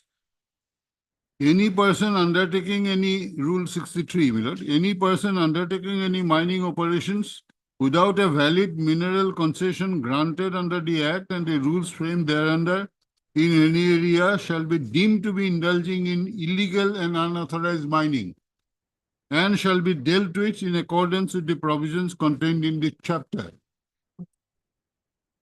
The procedure is prescribed. Have you anywhere said in your affidavit that this is all illegal and we have taken these steps? What are these steps? Just see. And any act of illegal or unauthorized mining shall be liable to the following. For the first time violation, the said mineral shall be liable to be seized along with the impounding of all such tools, equipment, vehicles, or any other things used for such unauthorized operation, which may be released only upon realization of the payment of price of the mineral and the applicable royalty for the mineral extracted, and in addition, a fine which shall not be less than 10,000 rupees. Have you done this? No. For a second time violation, the said mineral shall be liable to be seized along with the impounding of all such tools, equipment, vehicles, or any other things used for such unauthorized operation for a minimum period of 7 days, which may be released only upon realization of the payment of price of the mineral and the applicable royalty for the mineral extracted. And in addition, a fine which shall not be less than 15,000 rupees. Nothing of the kind. 3. Whenever a person is found to be indulging in such offense for the third time or more, the officer concerned shall register an FIR and hand over all such tools, equipment, vehicles, or any other things used for such unauthorized operation to the police. Any such offense shall entail A. Confiscation of all such tools, equipment, vehicles, or any other thing used for such unauthorized operation for a period of minimum 30 days or more, and pecuniary penalty and punishment for the offense as provided under Section 21 of the Mines and Minerals Act 1957. This is illegal and unauthorized. Mining after an order passed by the competent authorities to shift to this area, submission of a mineral plan, approval thereof by the competent authority, giving the impact authorities clearance, giving the environmental protection under the Protection Act, the certificate. And you say this is, I can't imagine. And you don't swear it in your affidavit. Or at least you will come and say anything you like. Is that the way, the writs are, affidavits are filed? You don't say there and you still tell the court this is all illegal. If it is illegal, very good. Follow this. And tell us. You have to tell me. First, second, third. Have you done it? None. You can't. They are extracting stones below. They are, I am paying royalty. They are allowed to move out only after payment of royalty. This is going on. So these oral submissions do not cut ice.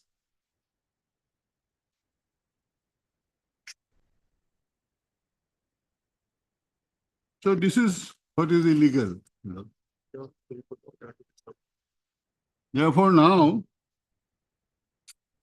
first day when we moved, they said, we have the Supreme Court orders. I thought there may be, we are not aware of it, since it is said that there are orders of the Supreme Court concerning these areas. So I didn't press my interim protection order, prayer. Okay, you bring it and we'll see. So that affidavit came, that was the first affidavit. And they have annexed 3 orders.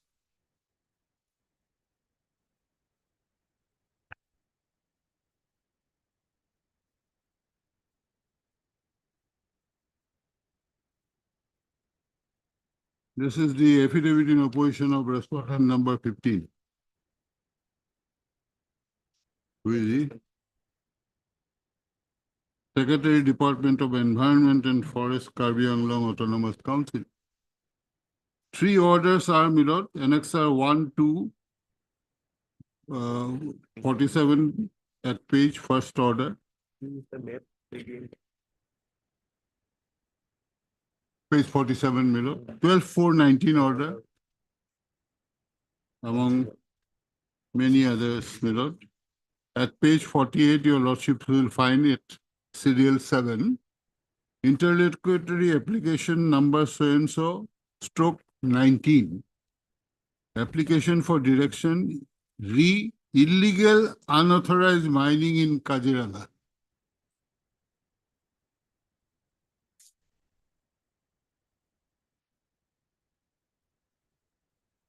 That is what Supreme Court was dealing with.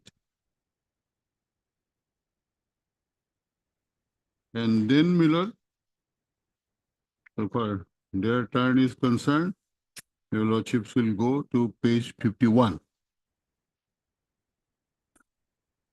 Considering the report of 6/29 with respect to illegal mining in Kaziranga National Park for short KNP, we have asked for the response of the state. Learned Council appearing for the says has paid for 3 weeks' time. Response be filed on or before 3/5/19. In the meanwhile, as certain matters are urgent as apparent from the report, following aspects are mentioned in the report, number 6 of 19. Ban forthwith all types of mining and related activities along southern boundary of KNP and in the entire catchment area of the rivers and streams and rivulets originating in Karbi Anglong hill ranges and flowing into Kaziranga National Park. The report concerned this, not permit any new construction, including on private lands, which form part of the 9 identified animal corridors. Director General of Police is directed that no mining activity takes place in the catchment area of the stream rivers originating on Karbi Anglong hill ranges and following to Kaziranga National Park. Make Superintendent of Police Karbi Anglong and Golaghat District responsible to ensure that no transportation of illegally mined material from Karbi Anglong. In view of the aforesaid, we order that all kind of mining and related activities along the aforesaid Kaziranga National Park area and in the entire catchment area of rivers, streams, and rivulets originating in Karbi Anglong hill ranges and flowing into Kaziranga National Park, including Tiger Reserve, are restrained. No new construction shall be permitted on private land which form part of the 9 identified animal corridors. Director General of Police Assam and the concerned Superintendent of Police shall also ensure that no illegal mining takes place in the aforesaid area and no transportation of illegally mined material take place from Karbi Anglong hills. Issue notice to Karbi Anglong Autonomous Council, Department of so-and-so. That is all. So it is relating to illegal mining, my lord, first. And all mining related activities along with the southern boundary of the KNP in the entire catchment area. That is about all.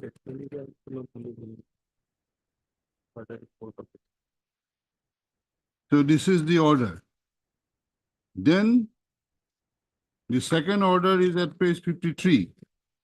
And this order was of 19, no?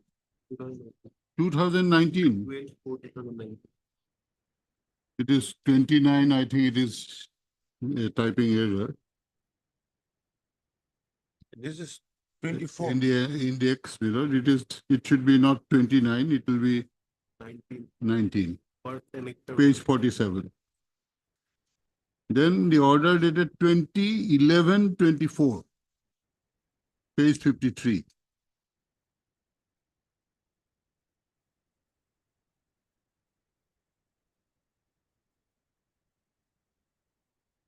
At page 53, Miller, once more, the second item, illegal unauthorized mining in Kaziranga National Park with IA number so and so so and so. This is dated 20/11/24, November of this year, last year.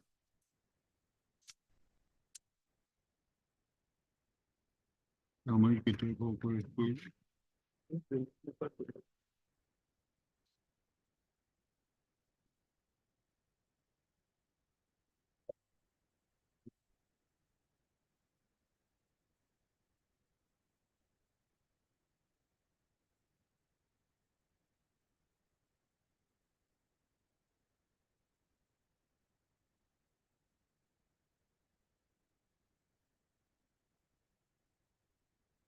Then Miller, page 55 is the order.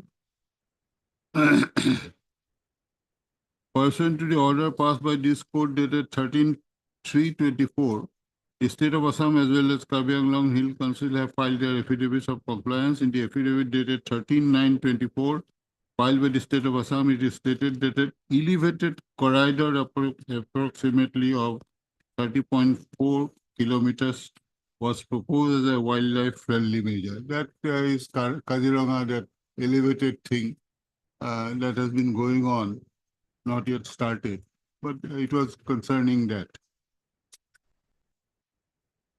So it has nothing to do with our. Then at page 56, my lord, elevated corridor, we are not concerned. Para 5. In the affidavit filed on behalf of Karbi Anglong, dated, kindly mark the date 5/11/24, my lord. It is stated that all the mining activities inside Karbi Anglong district bordering the southern parts of Kaziranga National Park has already been closed pursuant to the meeting of the CEC. This is an affidavit of November 24, where they say that we have already closed all the quarries on the southern part, pursuant to the meeting of CEC. It is further stated in the affidavit that notice to close 33 stone quarries and 18 number of stone quarries as well as 18 stone crushing units was issued. We never received any of these notice because this is something, a different exercise altogether. It has nothing to do with us. It is southern. It is further stated in the affidavit that mining activities along the southern boundary and catchment area of the river stream originating in Karbi Anglong has already been prohibited by order dated 4/5/19. Our first location and the order of shifting came after this.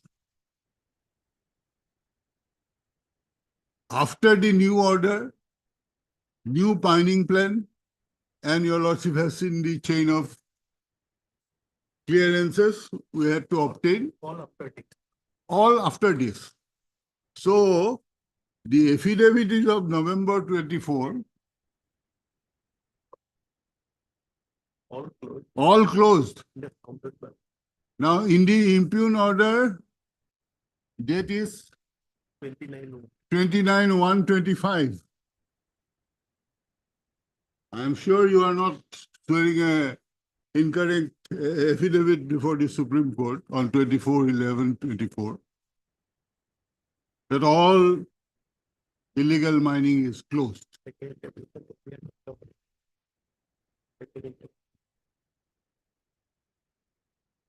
So that was because your lordship has seen the original starting point, that letter of DFO after he clears us that it is beyond 10 kilometers. That is the new area. So this order has nothing to do with the present location.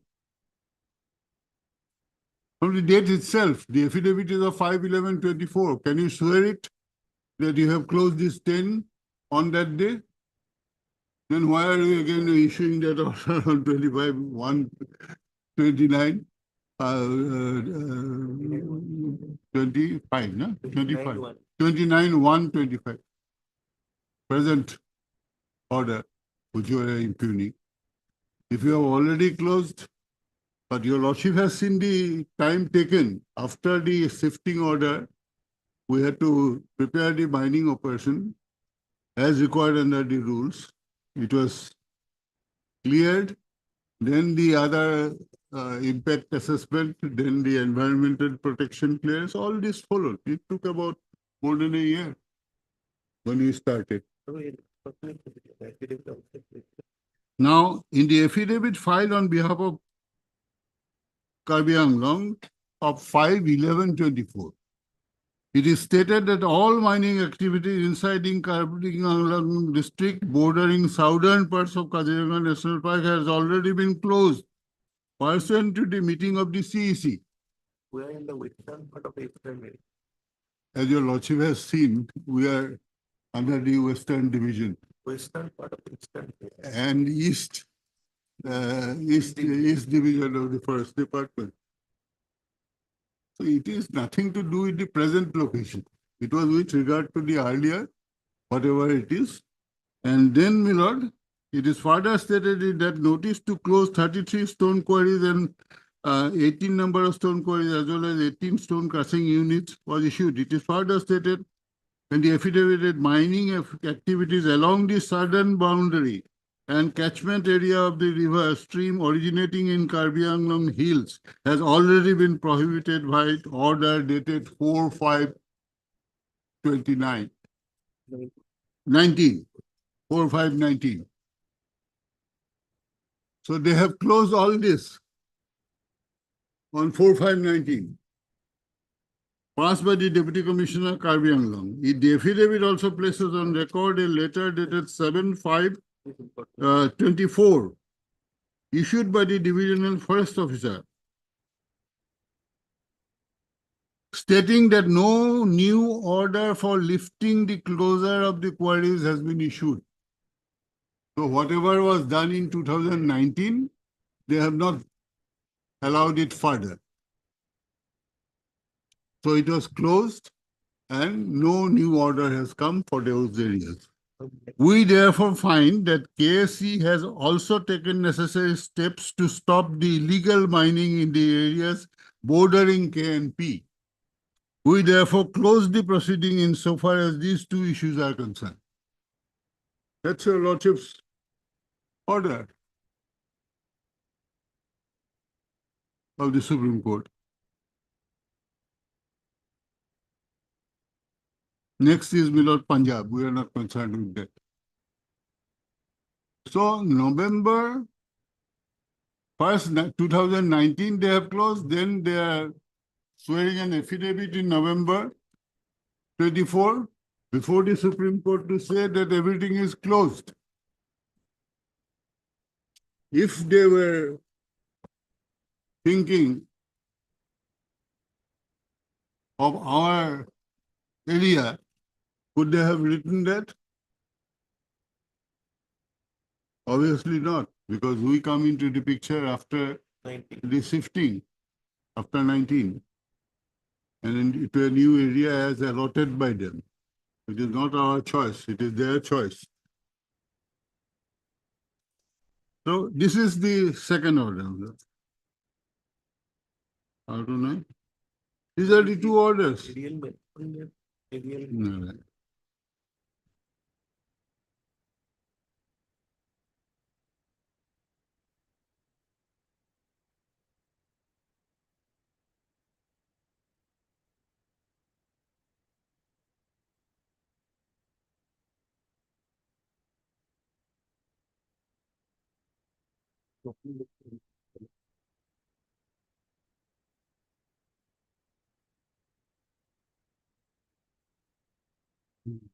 You have given different reasons so far as our closure is concerned, suspension is concerned. What has happened in Supreme Court orders was long before that. We came to this plot after the Supreme Court order, Milord. And that CEC meeting, which is talked about, we have given the date 24/7/18 in our, we have filed a reply to this affidavit of theirs, Milord, which starts at page 61.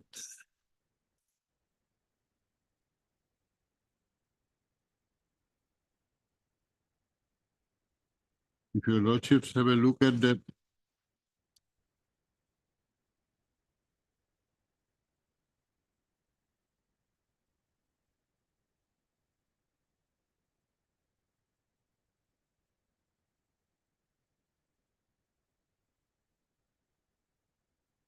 '66.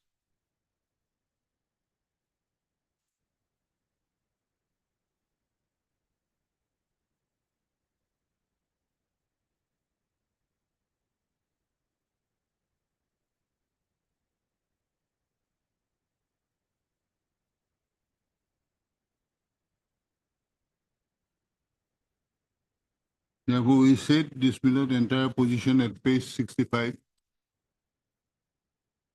Last few lines, Milord. We refer to the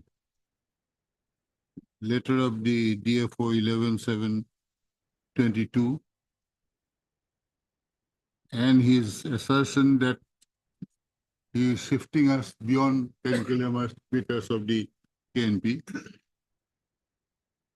Therefore, we are making this averments. Therefore, the aforesaid actions of the initial grant and subsequent shifting to the present new place was at the instance of the respondent authority, including the order of the Honorable Supreme Court.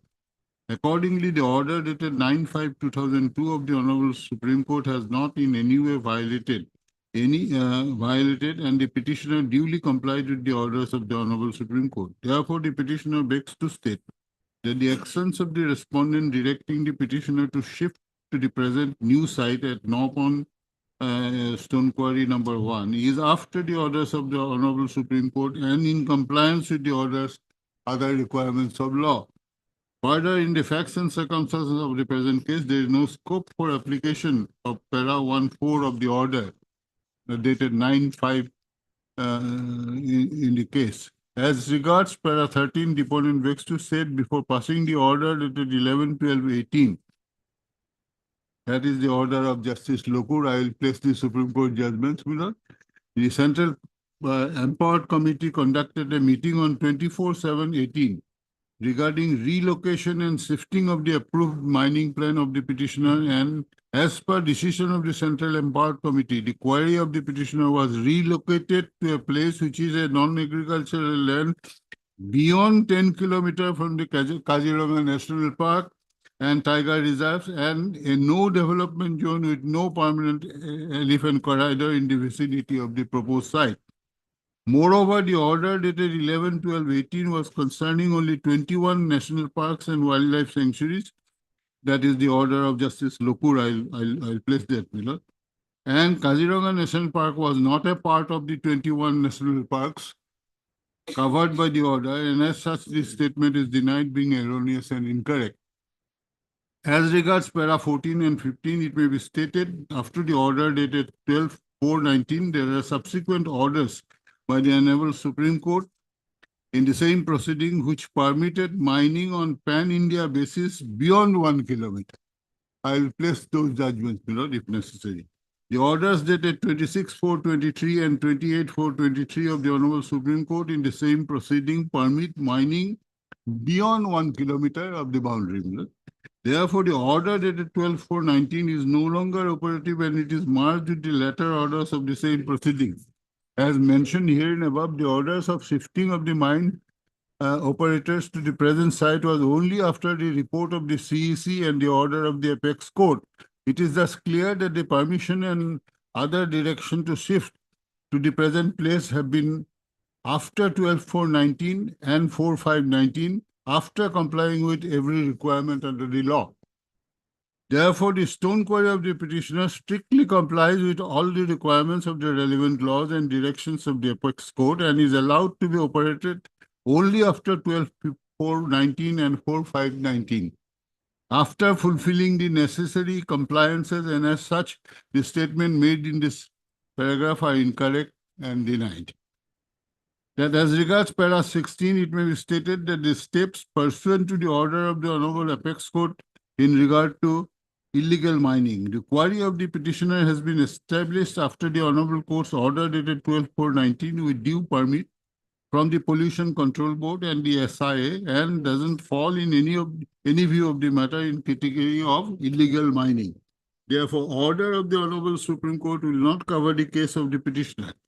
Therefore, the statement made this in a paragraph are denied. In fact, the impugned order is dated so-and-so, and the same would not have covered the present site of the petitioner. The impugned order was passed without any authority of law, and also the said order has been passed in violation of the principles of natural justice, as no notice or opportunity of hearing is given to the petitioner.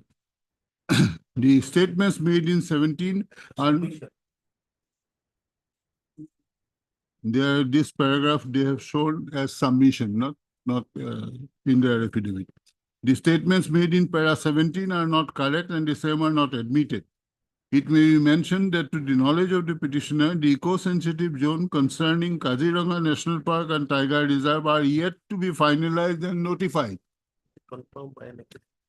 The petitioner denies that the stone quarries allowed to be operated by the respondent authorities are within the eco-sensitive zone of Kaziranga National Park and Tiger Reserve. We have denied that because their own document says at page 21 that it is beyond 10 kilometers. The streams mentioned in this paragraph are seasonal streams and do not form part of the catchment area of the river flowing to Kaziranga. Therefore, the presence of these streams would not affect the ecology and environment of the area and the Kaziranga National Park. The statements made regarding these streams are incorrect and without any scientific basis, and the same is denied. To the knowledge of the petitioner, there has been no inquiry or study concerning the impact of stone quarry on the stream mentioned in the said paragraph, as well as the environment and ecology concerning the area in question. It is imperative under the conditions stipulated by the competent authorities to inquire and assess the impact of operations on the streams. And to the knowledge of the petitioner, there has been no inquiry or study considering these very relevant areas. Such a study or inquiry is contemplated under the law and the conditions stipulated while granting the petitioners the permission to in the event of any inquiry or study, it is obvious that the petitioner would have been notified and he would have come to know. Accordingly, the petitioner begs to state that there has been no study or any inquiry on the environment or ecology of the area in question. In fact, my lord, I have placed all these conditions. They are right to enter the water level, the ecology. This is all part of the permission granted. And there has been no allegation of any contravention by us concerning this in the new site. And that paragraph which they have mentioned, all this was not even shown. It is a submission before the court. Therefore, we have given the details to say that no inquiry of any kind. Your Lordship has seen those conditions, water level, this, that, pollution level and all that. Authorities are there who are going around and examining. There has been no allegation of any kind against us. Therefore, all this is just a smokescreen to cover their arbitrary actions.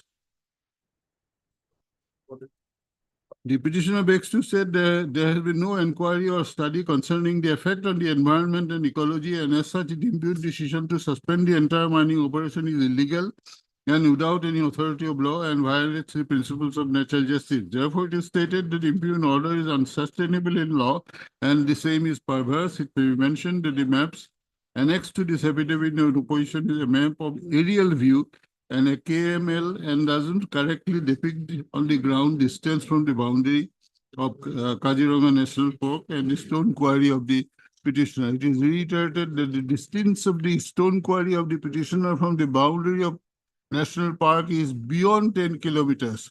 The impugned order is without any authority of law and also the said order has been passed in complete violation of natural justice. Then below the paragraph 18, we deny firstly the stone quarry of the petitioner was established after the decision of the Central Power Committee and the decision of the Honorable Apex Court. Therefore, the Central Empowered Committee is not the appropriate authority in the facts and circumstances of the case. Moreover, the ground of challenge to the impugned order, dated 29/1/25, which is the impugned order, is the establishment of the quarry of the petitioner is not violative of any operative order passed by the Honorable Supreme Court. The impugned order has been passed on the ground that it is passed by an incompetent authority and in violation of the principles of natural justice, and the statutes and fundamental rights of the petitioner is also violated. Therefore, alternative remedy under the Act or the rules is not a bar for instituting the instant writ petition. That apart, review or appeal is permissible from the decision of the competent authority only. Therefore, in the instant case, the remedy under the Act is not equally efficacious, and as such, the statements made are denied. Then, my lord, it may be mentioned that as a result of the sudden impugned order, the extraction operation has come to a halt. As a result, there is acute scarcity of material in the state affecting infrastructure projects. Further, the petitioner has invested huge amount on machinery which is now lying idle, and the petitioner is burdened with the payment of leading to great financial distress. Further, the sudden closure has also caused acute distress to large number of workers who are engaged in connection with the works and their means of livelihood. Therefore, the impugned order has caused great distress not only to the petitioner but also to the large number of laborers, and additionally affecting in a major way construction of infrastructure projects. It may be mentioned that the petitioner has already extracted considerable amount of materials before the impugned order was passed. The said material is lying at the site, and view of the impugned order, in view of the impugned order, petitioner could not remove the same from the site. It is essential for the petitioner to remove the said material already extracted prior to the impugned order. The petitioner prays before Lordship to permit the removal of the said materials and payment of due forest royalty in the same. So that is the situation we are in, Miller. We'll continue. My lord, I'm seeking an indulgence, my lord. Item number 5, my lord. May this matter may come up in the next week, my lord. 27th, my lord. If there is. I'm there for the petitioner, my lord. There is some urgency, my lord. I'm 27th. Which made by our Learned Study Council. Handloom. Handloom. Where? 27th, my lord. In the admission column, my lord. Okay. 27.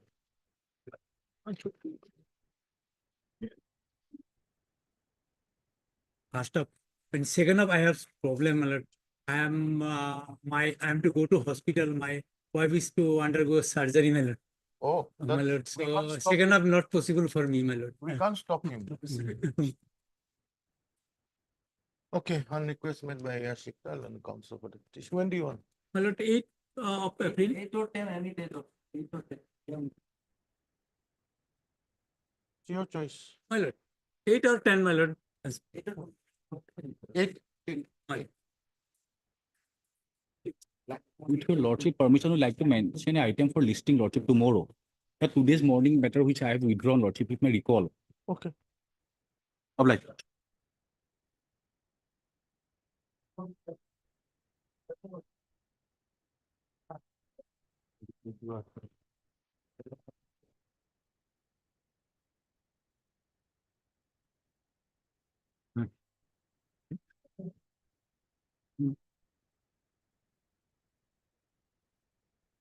Item 2 and 3 will continue.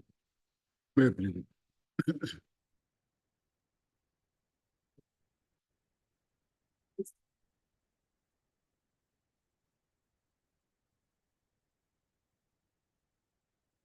Now, I will not address your lordships because they have been harping on that about the 10-kilometer thing. To start with, Milord, the first letter at page 21, while shifting us, it was clearly said that it is going to be beyond 10 kilometers. That's why they are taking. Now, Milord, there are, because they have, this order is a short order, 22, 2022, 10 SCC 589. 2022. 10 SCC 589. You've supplied earlier. I don't think I have submitted the decisions concerning Milord, whether it is 10 kilometers or 1 kilometer. I can put it that way. This is a long case, Milord, where that 10 kilometers was mentioned. It's a short judgment. I'll just place the whole judgment, Milord. Learned ASG has informed us that there are 104 national parks and 558 wildlife sanctuaries, making it a total of 662 national parks and wildlife sanctuaries in the country. The proposals for declaring areas around these national parks and wildlife sanctuaries as eco-sensitive zones have been received from the state government, union territories for 641 national parks and wildlife sanctuaries. No proposals have been received in respect of 21 national parks. The proposals have been accepted and notifications has been issued in respect of 289 national parks and wildlife sanctuaries as on 26/11/18. And draft notification has been prepared in respect of 206 national parks and wildlife sanctuaries.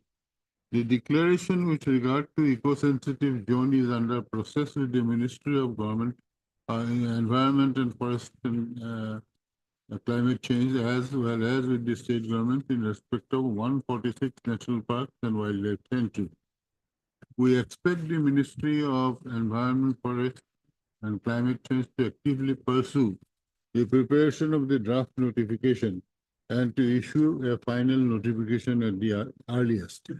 The proposal for 21 national parks and wildlife sanctuaries in respect of which proposals have not yet been received by the MOF are as follows.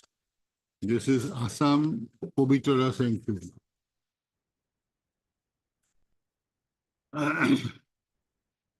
These are in different places, Milord. Karnataka, Maharashtra, Manipur, Meghalaya, Nagaland, Uttar Pradesh, West Bengal. It is submitted by the learners amicus that this issue has been pending since sometime in December 2006. 12 years have gone by, but no effective steps have been taken by the state governments in respect of the national parks and wildlife sanctuaries mentioned above. Under the circumstances, we direct that an area of 10 kilometers around these 21 national parks and wildlife sanctuaries be declared as eco-sensitive zone by the MOEF. The declaration be made by the MOEF at the earliest. Liberty is granted to the state governments to move an application for modification of this order along with proposal only 2 weeks after submission of the proposal to the MOEF. List the matters at the end of February 2019. In the meanwhile, the interim order will continue. This was the order, Milord, which said that from the boundary 10 kilometers will be eco-sensitive zone.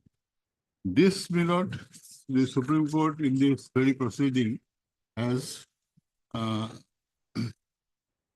modified. The first one is, my lord,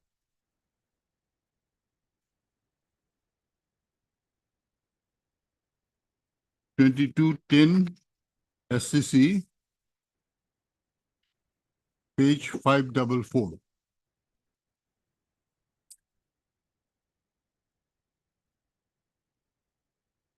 Because apparently, my lord, from some of the documents and orders and environments, it appears as if it is 10 kilometers, which is not the correct position. Therefore, I am placing the little history. The first case to say this was by Justice Lokur.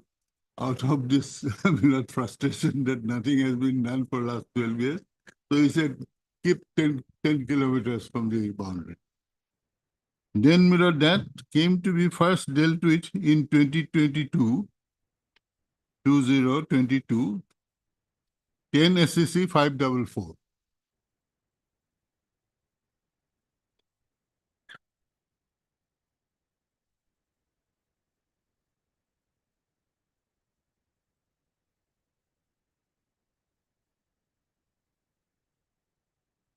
I'll just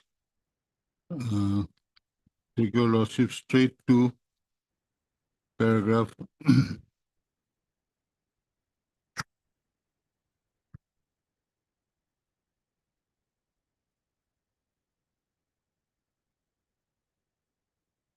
let me just, my lord, straight away take your lordship to the conclusion because it's unfortunately Is it 56-1? 56. Your lordship is absolutely right. We accordingly direct.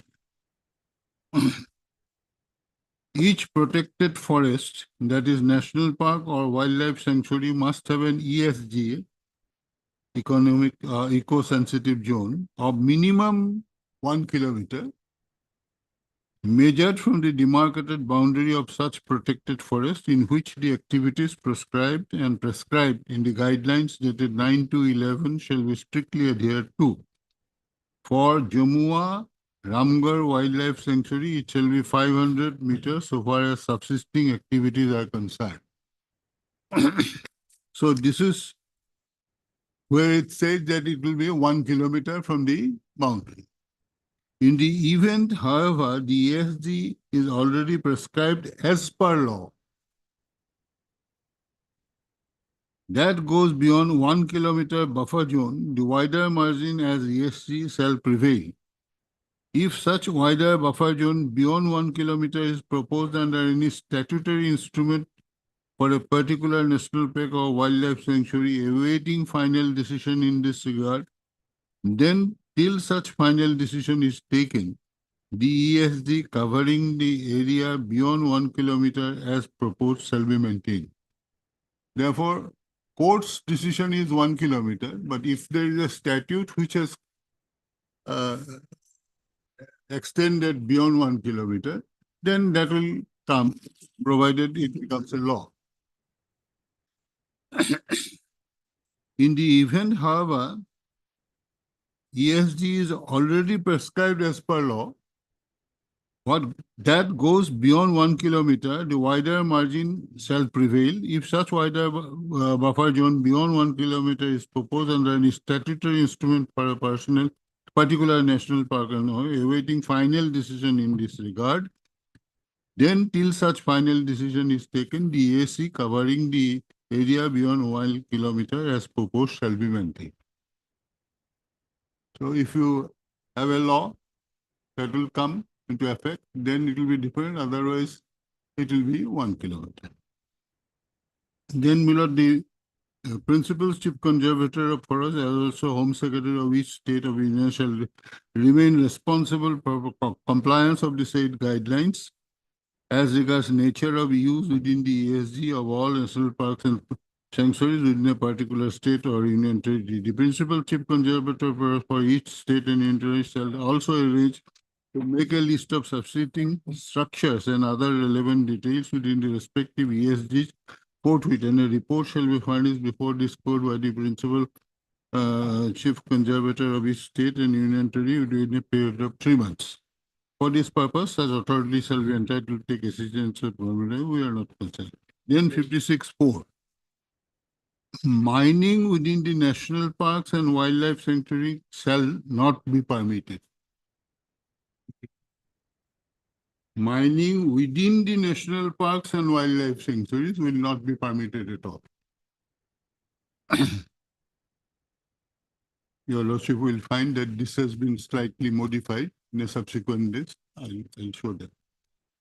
In the event any activity is already being undertaken within the 1 kilometer or extended buffer zone, as the case may be, of any wildlife sanctuary or national park which does not come within the ambit of prohibited activities as per 9 to 11 guidelines, such activities may continue with permission of the principal chief conservator of forests of each state or union territory, and the person responsible for such activities in such a situation shall obtain necessary permission in a period of 6 months. Such permission shall be given once the principal chief conservator is satisfied that the activities concerned do not come within the prohibited list and were continuing prior to the passing of this order in a legitimate manner. No new permanent structure shall be permitted to come up for whatsoever purpose within the ESG.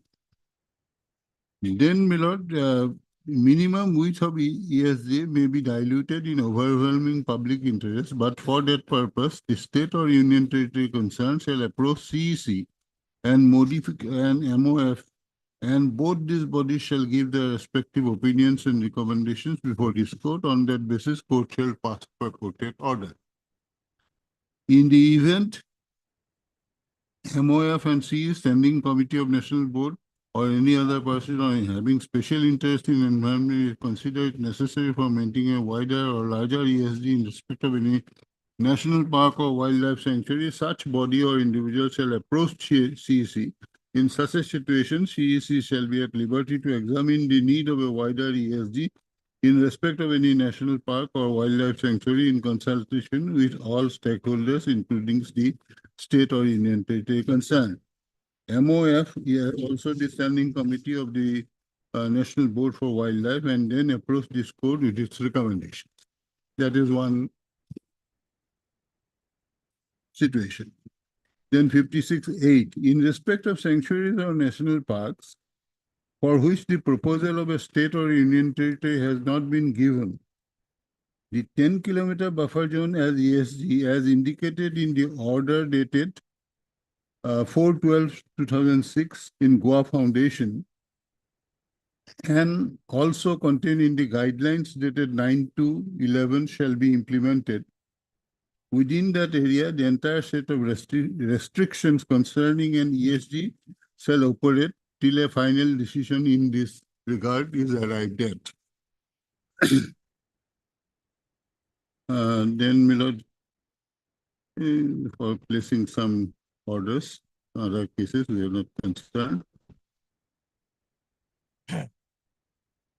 Then 56(12), there is a direction to the CEC and MO or to proceed to take a decision in regard to the draft proposal of ESG made by the state of Maharashtra. We are not concerned. So this is substantially the orders which was passed. So it is virtually, my lord, 1 kilometer and or the statute, whichever is there. Then comes, my lord, an important judgment. And the same proceeding, of course.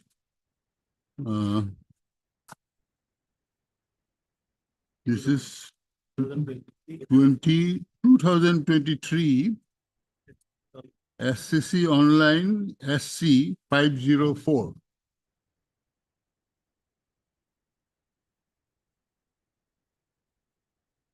Dated 26/4/23. This is an important judgment, Milord, and I think this is the present situation. For the present situation, this is the authority, Milord,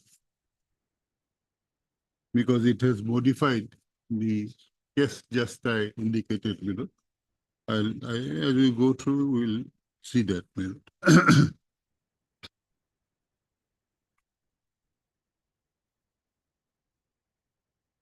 If your lordships kindly turn to the internal page, my lord, which your lordships will find at the top, my lord.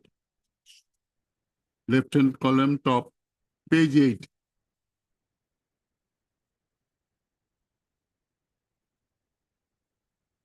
At the top.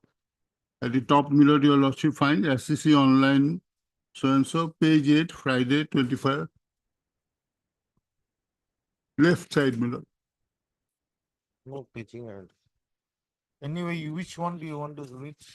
My lord, that page 8, my lord, it's the starting point of the judgment.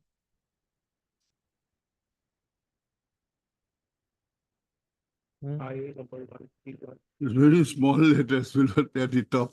Your lordship will get SCC online web edition, so-and-so Okay, yeah. publishing, page 8, Yes, Friday, yes. 21. This is on 21 to 25. Well, I'll just place some portions of this judgment because this is the present situation. The present IA is filed by the Union of India, praying for modification, clarification of the order passed by this court on 3rd June 22 in so-and-so, so-and-so. That is the case, my lord, of Justice 2210 SCC 589, no? 544, which I just. Order of 3rd June 2020.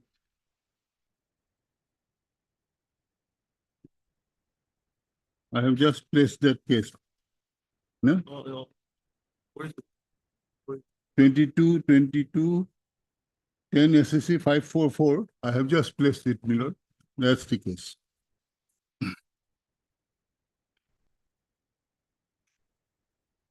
The applicant specifically seeks modification, that is the Union of India, my lord, of the directions contained in paragraph 56.1 and 56.5 of the order dated 3rd June 22. The said paragraphs are reproduced here. 56.1, each protected forest, that is national park or wildlife sanctuary, must have an ESG of minimum 1 kilometer measured from the demarcated boundary of such protected forest in which the activities prescribed in the guidelines of 9 to 11 shall be strictly adhered to. For Jamua Ramgarh, it will be 500 meters. Then 56.5, in the event of any activities already being undertaken within the 1 kilometer or extended buffer zone, as the case may be, of any wildlife sanctuary doesn't come within the ambit of the prohibited activities, such activities may continue. This is not concerning our situation, my lord. I have placed this in the other second case. So within 6 months and all that.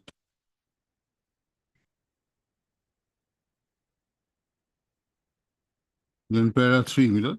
The clarification, modification of paragraph 56.1 of the order dated 3rd June 22 is sought to be to the extent that eco-sensitive zone, which have already been notified final draft by the ministry, or the proposal for which have been received in the ministry, be exempted from the directions thereon. The applicant also sought modification to the extent that paragraph 56.1 of the order dated 3rd June 22 may not be made applicable where national parks and wildlife sanctuaries are located along interstate boundaries and or common boundaries. Modification and clarification of the directions in paragraph 56 of the order, 5 of the order dated so-and-so is in its entirety is additionally sought. So 56.5 already your lordship has seen. Then we have heard so-and-so. Then it is submitted that the government of para 5, that the government of India has already issued guidelines on 9 to 11, hereinafter referred to as the guidelines, for declaration of ESGs around national parks and wildlife sanctuaries. The said guidelines were framed after consulting the National Board for Wildlife, hereinafter referred to as the NBWL, and all the state and union territories. The said guidelines provide a detailed procedure for submitting a proposal for declaration of the areas around national parks and wildlife sanctuaries as ESG. It is further submitted that the said guidelines itself contained various activities which have been categorized as prohibited, regulated, and permitted. That is the 9 to 11 guidelines. It is further submitted that the direction is contained in paragraph 56.5 of the order dated 3rd is likely to cause great hardship to the citizens residing in the ESGs.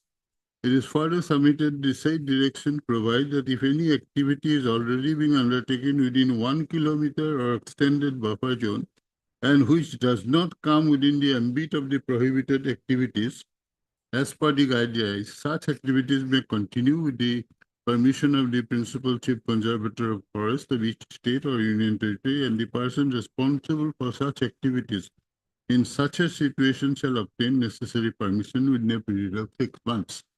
The said guidelines further provide that such permission shall be given once the PCF is satisfied that the activities concerned do not come within the prohibited list and prior to the passing of this order on 3rd June 25 in a legitimate manner.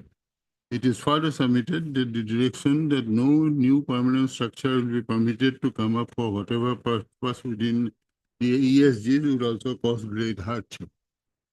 It is further submitted that insofar as the direction in paragraph 56.1 is concerned, it mandates that each protected forest, that is national park or wildlife sanctuary, must have an ESG of minimum 1 kilometer measured from the demarcated boundary of such protected forest in which activities prescribed in the said guidelines shall be strictly adhered. Insofar as Jamuna is concerned, it is 500. The learned ASG, amicus curiae, and senior counsel appearing on behalf of the various submitted that in respect of various parks and wildlife sanctuary, already final notification had been issued, prescribed the boundaries for the ESGs. In some cases, the draft notifications are pending, and in some other cases, the proposals for issuance of the draft and final notification are pending with the Government of India. It is submitted that there cannot be a uniform boundary for all national parks and wildlife sanctuaries. It is further submitted that there cannot be a uniform boundary for a particular national park or wildlife sanctuary. At times, it may be longer on one side and shorter on the sides, depending on the various circumstances. It is submitted the rights of the citizens who are residing in protected areas are settled under the provisions of 18 and 25A of the Wildlife Protection Act, whereas there is no settlement of rights of citizens regarding residing in ESGs. The citizens therein continue to reside and are also continuing with their daily avocation like farming, etc., school dispensaries, all that. Not only that, but if the direction not to make any construction is continued, the persons residing therein would not be in a position to construct or reconstruct houses on their own. It is submitted that the procedure prescribed for obtaining the permission of DP is very tedious. If such a permission is issued, the PCS would be left with no other work but to consider the applications. It is further submitted. So these are the submissions below. They go ahead. I don't have to trouble your lordship with everything. Then, Milord, paragraph 13. Having considered the rival's submission, we find it appropriate to refer to the various orders passed by this court on the issue of buffer zone, ESJ. The first of such order was passed on 16 September 2005. It will be relevant to refer to para 13 of the said order. We have perused the affidavit that is so-and-so filed by Anurag Bajpai on behalf of MOF and the statement showing the grant of temporary work permit in the last 2 years from so-and-so. This is despite the order passed by this court restraining the mining activities in these areas.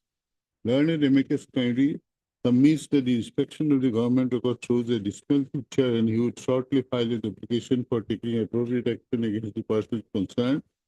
Pending filing of the said application, we again reiterate that without compliance with the environmental laws, in particular the permission under Conservation Act 1980, no temporary working permission or temporary permit or any other permission by whatever name called shall be granted for mining activities in the aforesaid areas. We will further direct that no mining activity would continue under any temporary working permit or permission which may have been granted. It appears from the chart filed by the affidavit that no temporary working permission is in operation as of today. It is, if it is otherwise, an affidavit to the effect shall be filed within 2 weeks giving particulars. It can thus be clearly seen that this court directed that no mining activity would be permitted to continue under any temporary working permit or permission which may have been granted. It will further be relevant to refer to paragraph 15 of the said order, reads that MOF is directed to place on record within 3 weeks its viewpoint on the question of area of buffer zone and other related matters such as it would be of universal or place specific. This should be done after also obtaining the viewpoint of the National Board of Wildlife. It can thus be seen from the said paragraph of this court directed MOF to place on record within 3 weeks its viewpoint on the question area of buffer zone and other related matters such as would be universal or place specific. The court further directed that this should be done after obtaining a view of the NBW. The second of such order is 4th of August 2006. The said order basically pertains to burning of activities in the national park and forest areas. This court laid down various preconditions for working permits could be granted. Next order, in the said order, the court expresses anguish towards government for not responding to the latest dated so and all that. The order, then it is quoted from Goa Foundation. The order earlier passed in Goa Foundation 2011-15 SCC 790 refers to the decision which was taken on 2/1/22 to notify the areas within 10 kilometers of the boundaries of national parks and sanctuary as eco-sensitive areas. The later dated so-and-so is a departure from the decision dated so-and-so. For the present, in this case, we are not considering the correctness of this departure that is being examined. Then it goes on to that, Miller.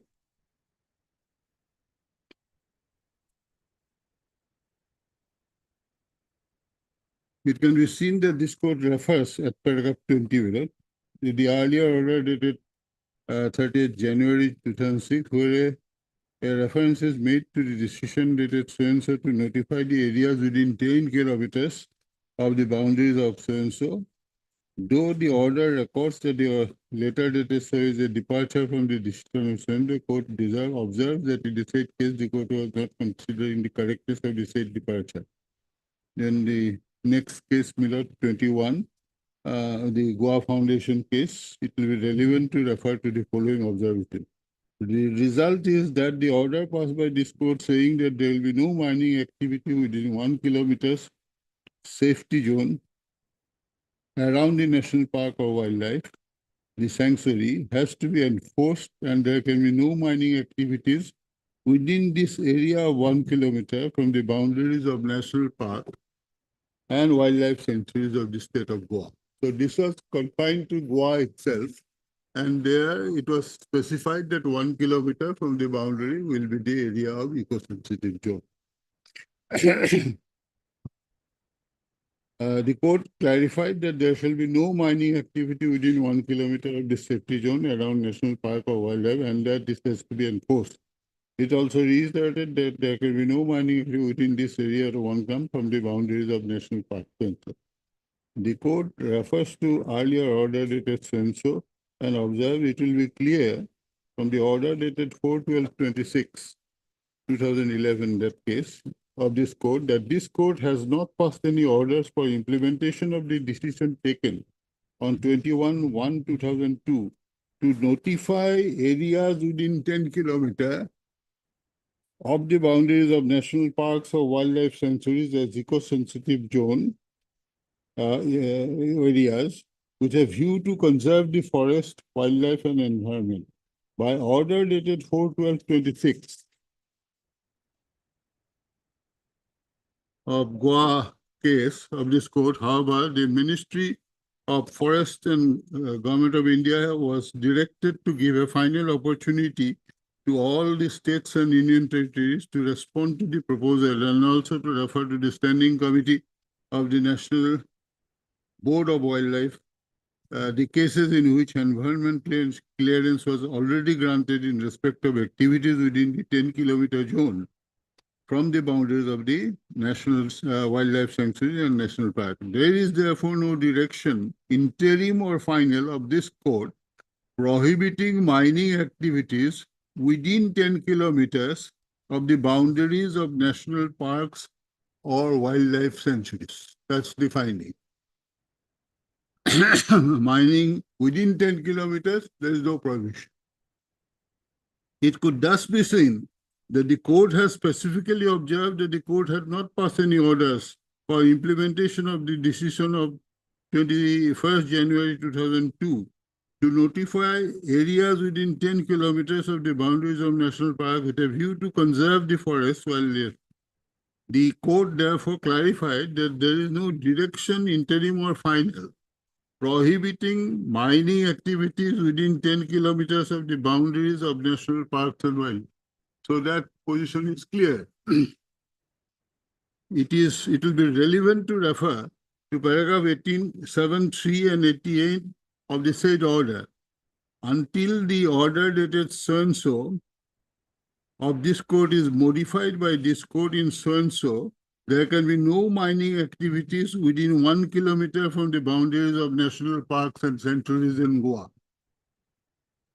So far as Goa was concerned, that was the first where this 1 kilometer within the boundary was said to be non-mining area. MOF will issue notification of eco-sensitive zone around the National Park and Wild Sanctuary of Goa after following the procedure discussed in the judgment and within a period of 6 months from today. It can thus be seen that this court has held that until the order that so-and-so is modified by this court in so-and-so, there can be no national parks and sanctuaries. There can be no mining activities within 1 kilometer from the boundaries of national parks and sanctuaries in Goa. The court further directed to issue the notification of ESG around the National Park and Wildlife Sanctuaries of Goa after following the procedure discussed in the said judgment. The same was directed to be done within a period of 6 months and all that. Next relevant order would be so-and-so. The learned ESG informed us that there are 11 December 2018. That's the order passed by Justice Lokur, which I have already placed before Lordship. December 11, 2018. Yeah.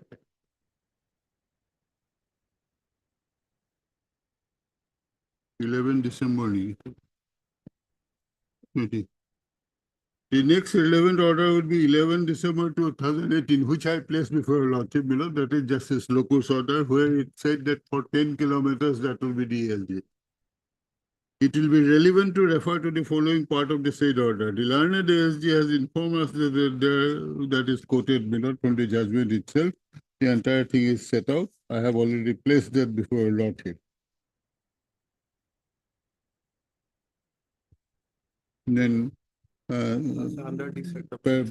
just before paragraph 28 starts, in the last portion, which I have already placed before Lordship, from the first case, under the circumstances, we directed an area of 10 kilometers around this so and so will be eco-sensitive. It can be seen that this code has recorded the submission of the learned ASD and that so and so received. We can just skip this for a moment.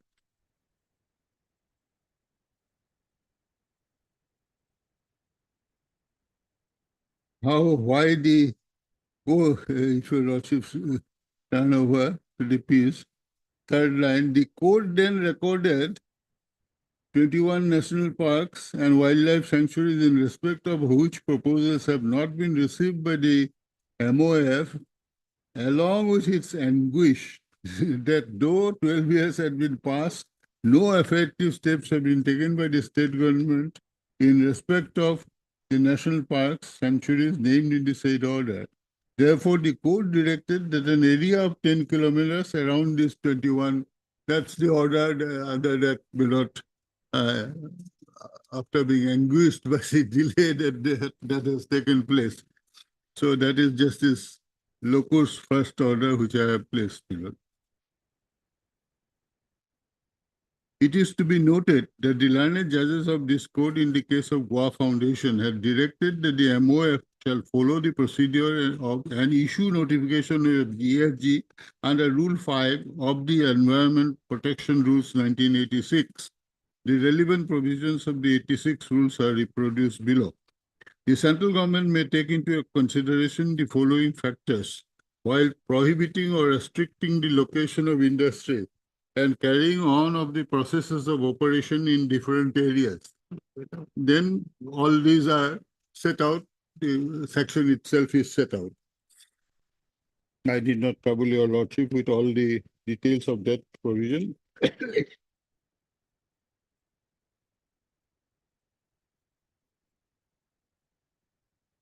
Then kindly turn to paragraph 31.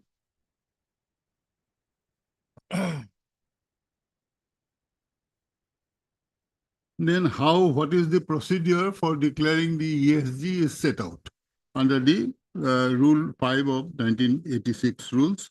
How notice will be given, objections will be invited, and then a very long process. Any person file an objection can file, and finally is required to issue a notification declaring that. I am not reading the entire thing, that is the substance. It is to be noted that MOF has issued the said guidelines for declaration around the national parks and wildlife sanctuaries. The said guidelines refer to a meeting of Indian board on 21st January in which the same was adopted. Point number 9 of the said envisages that lands and falling within 10 kilometers of the parks should be notified as eco-fragile zones under 3.5 of the 72 Act. It further states that when the views are obtained from all state governments, some of the governments have raised concern over applicability of 10 kilometers range from the protected areas boundary and for that most of the human habitation and other areas, including important cities in the state, should come under the purview of ESGs and will adversely affect this development. The said guidelines also refer to the National Wildlife Action Plan, and so decided that the alienation of the ESG would have to be site-specific and relate to regulation rather than prohibition of specific activities. The said decision was communicated to all the state governments for compliance by letter dated 27th May 2005. So the idea that there cannot be an uniform distance prescribed was recognized, and it says that it has to be site specific after taking into all these relevant parameters given under the law. And then the other history is given below. And at paragraph 34, towards the end 10 sentences below, it therefore observes that defining the extent of ESG around protected areas will have to be kept flexible and protected area specific. It notes that width of ASG and type of regulation will differ from one protected area to another area. It however notes that as a general principle, the width of ESGs would go up to 10 kilometers around a protected area as provided in the wildlife conservation strategy. It further notes that in case where sensitive corridors, connectivity, ecologically important patches, crucial landscape are even beyond 10 kilometers, these could be included in the ESG. So it will depend on the respective states below.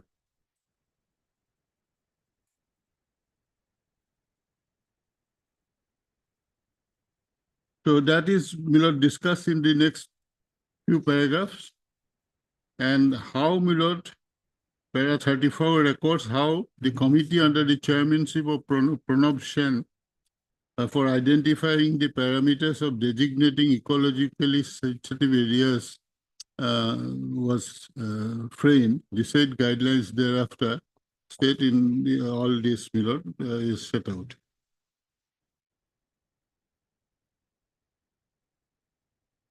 Para 37, the broad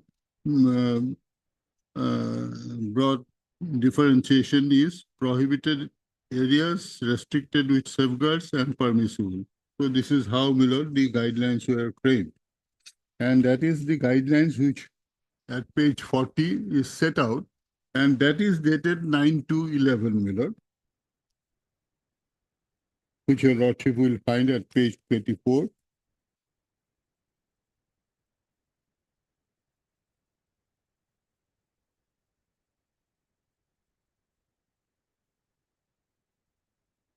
So this is the guideline, Millard, dated 9/2/11. This date is, your lordship will get at page 24. I'll place that, but your lordship can note this date against para 40, dated 9/2/11.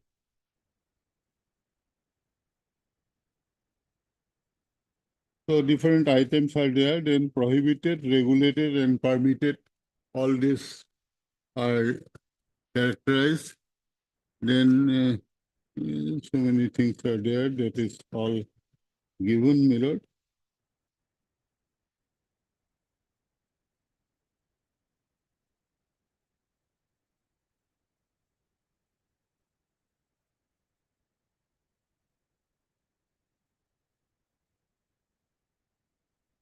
Then, Millard, the paragraph 54 of the earlier judgment, which I have stated, already cited, Millard, that is set out. In our opinion, the guidelines framed on 9/2/11 appear to be reasonable, and we accept the view of the standing committee that uniform guidelines may not be possible in respect of each sanctuary or national park maintaining the ESZ.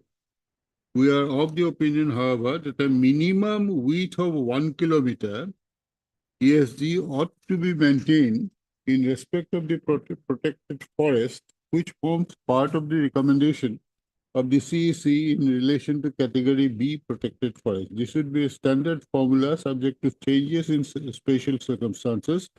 We have considered CEC's recommendation that EEC should be relatable to the area covered by a protected forest, but the standing committee's view that the area of a protected may not always be a reasonable criteria also merits consideration. It was argued before us that the 1 kilometer wide no development zone may not be feasible in all cases, and specific instances were given for Sanjay Gandhi National Park and Gindi National Park in Mumbai and Chennai metropolis, respectively, which have urban activities in very close proximity. These sanctuaries shall have form special cases.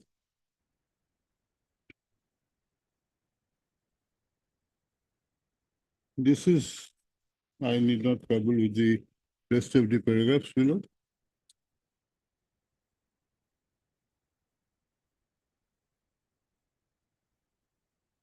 Then Milord, paragraph 45, next page, how the final notifications are issued and they are notified.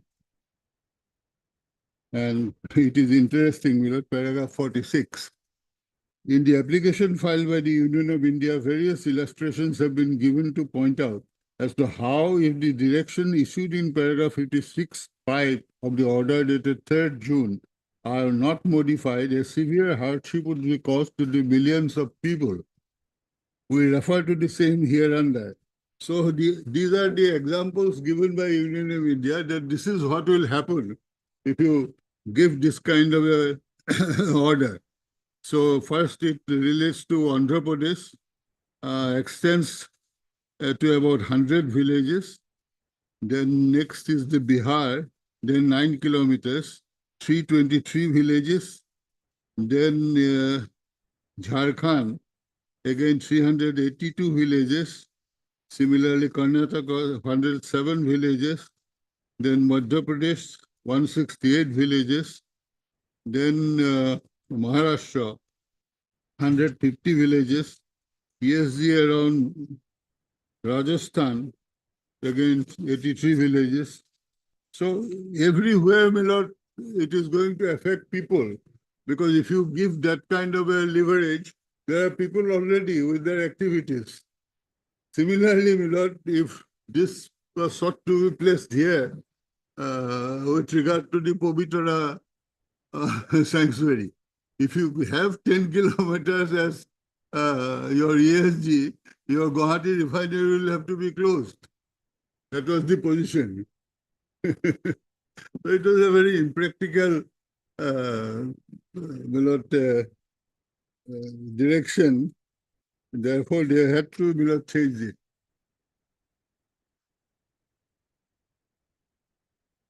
And that they note in paragraph 48 that if the direction issued in paragraph 56(5) of the order is continued, then no permanent structure would be permitted to come up for whatever purpose in the aforesaid ESGs that may affect hospitals, structures, and all that is set out below. Similarly, in the next paragraph. Huh?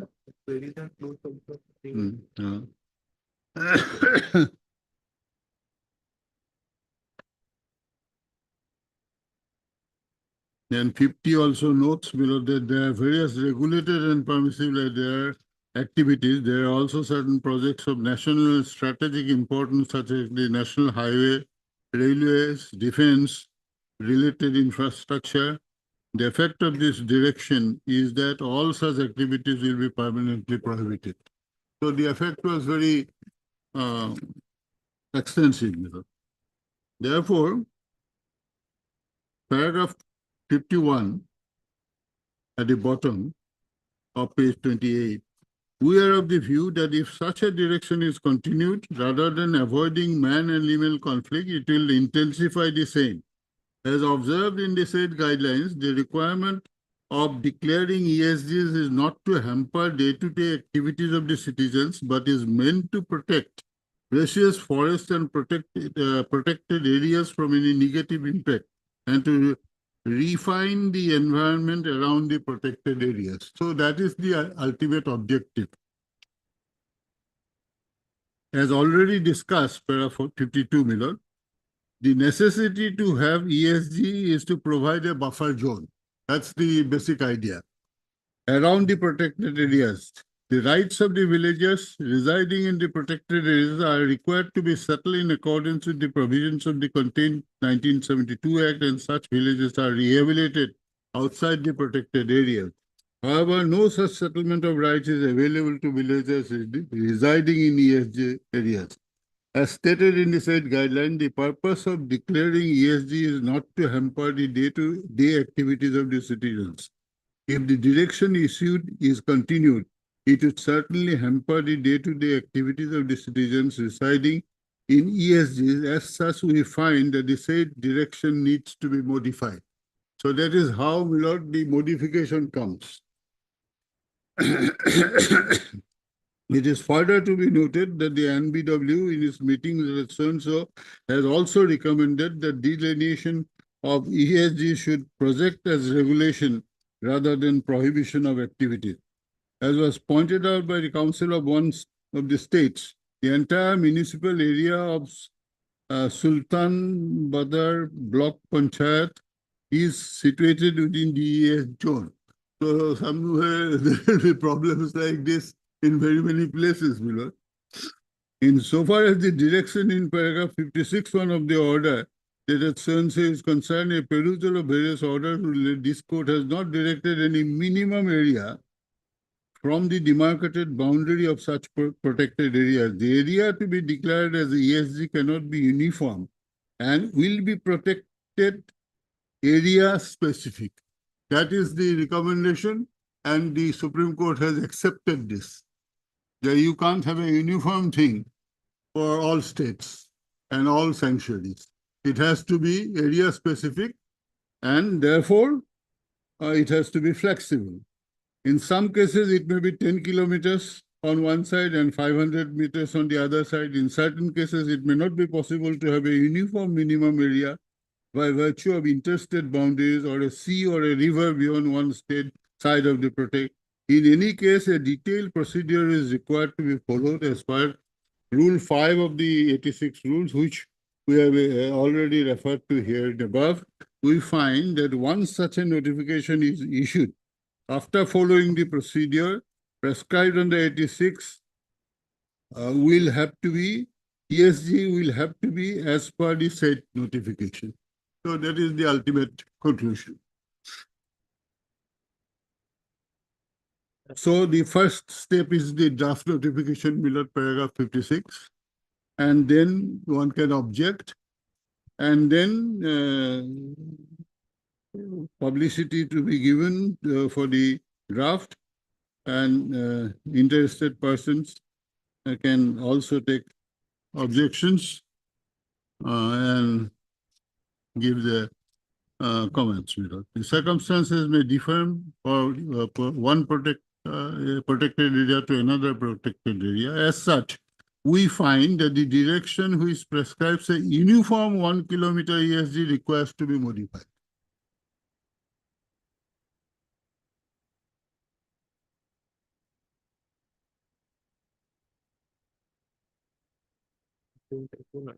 As already discussed, then Miller paragraph guidelines and all that. Though the court has observed that a minimum width of 1 kilometer in ESG ought to be maintained in paragraph 56(6), itself is observed that minimum may be diluted in overwhelming public interest, but for the purpose of the state or union concern, that is how it is.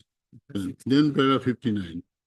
As already discussed here and above, the ESGs are required to be notified after following the procedure as prescribed under the 1986 rules and the said guidelines. Such notifications cannot be issued unless a close scrutiny at various levels, including the scrutiny by expert committee, consisting of experts from 13 organizations. As such, we find the direction as contained in paragraph 56(5)(6) of the order also needs to be modified.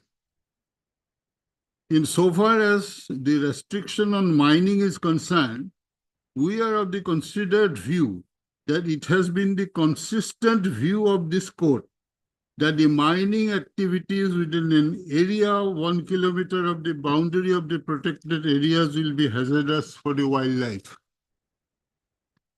Though in the case of Goa Foundation, the said directions were issued in respect of state of Goa, we find that such directions need to be issued on pan-India basis. This is the conclusion ultimately of the Supreme Court. Para 60. So it is 1 kilometer. That was given in the Goa case, and they said that make it pan-India. There will be no activity within 1 kilometer of the boundaries. Then 61, we are therefore inclined to allow the present IA the direction in paragraph 56(1) of the order dated censure is modified and clarified, and that the direction contained therein would not be applicable to the ESGs, in respect of which a draft and final notification has been issued by the MOF, and in respect of the proposals which have been received by the minister. We, however, direct the central government that wide publicity should be given to the draft notification, which is required to be published under clause 5(3)(a), we further direct that final notification to be published under so-and-so shall not be given effect for a period of 30 days from the date of issuance thereof. It is further directed that any person who is aggrieved with such a final notification would be entitled to approach this court directly by filing an application in the present proceedings. So that right has also been given to the person concerned if they have a grievance with regard to the final notification. We further clarify that the direction contained in paragraph 56(1) of the order would not be applicable where the national parks and sanctuaries are located on interstate borders and share common boundaries. We also modify the direction contained in 56(4) of the order and direct that mining within the national park or wildlife sanctuary and within an area of 1 kilometer from the boundary of such national park and wildlife shall not be permissible. This is the final conclusion. That 1 kilometer from the boundary, you cannot have mining. That's the final view so far the Supreme Court is concerned.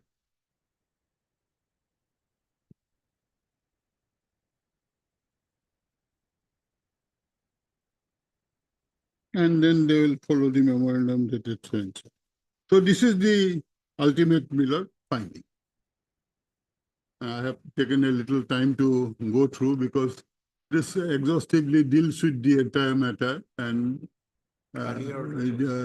indicates the reason why they are departing from the earlier directions and taking a very pragmatic, practical view that so far as 1 kilometer is concerned, there should be no mining. Beyond that, if you have a law will prevail. Otherwise, beloved, this 10-kilometer thing, which was introduced by the judgment of Justice Lokur, that has been given a go by. That's the present position as I see it, Hmm?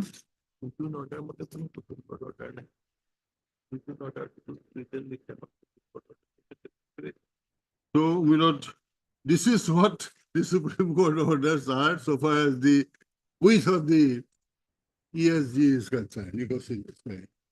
And therefore, my lord, the impugn order talks about a Supreme Court order.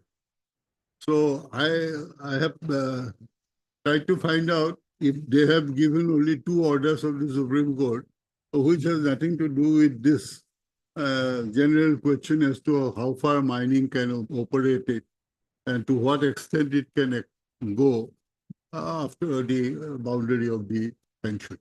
It says now that it is 1 kilometer, unless you have a law which goes through the entire process. And so no law has come extending this 1 kilometer to our knowledge. So that is the position at the moment, as I see it. Therefore, it has also, to some extent, modified the second case I filed, namely 2022-10 SSC 544. Second petition? No, second judgment I placed before your lordship, 22-10 SSC, page 544. And the first case I placed, that is Justice Lokur's case, which really said out of despair and anguish, as they have said, and that it should be 10 kilometers. Nobody is responding to get out of frustration.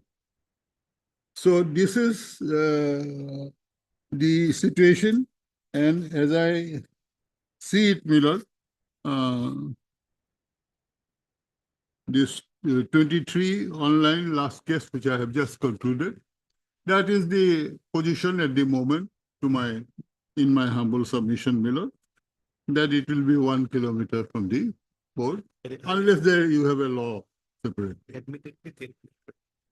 And that 10-kilometer thing has already disappeared. That's all that has happened. Therefore, my lord, where your lordships find in this process, they are talking of 10 kilometers.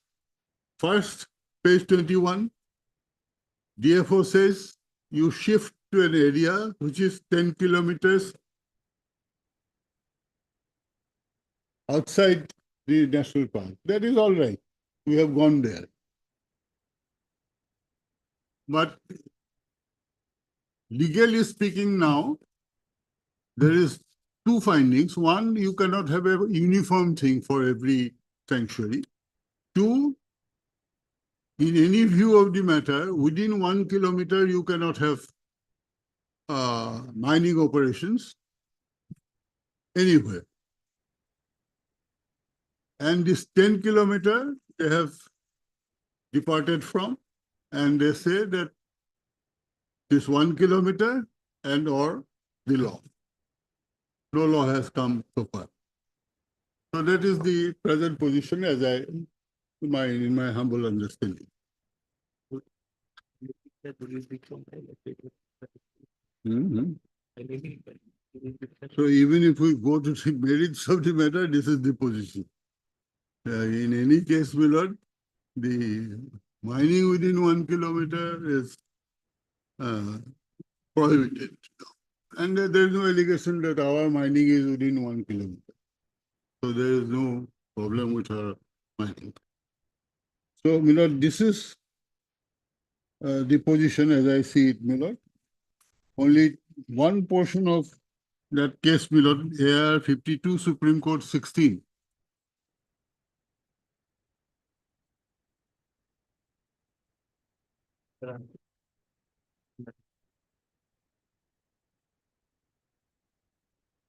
This is one of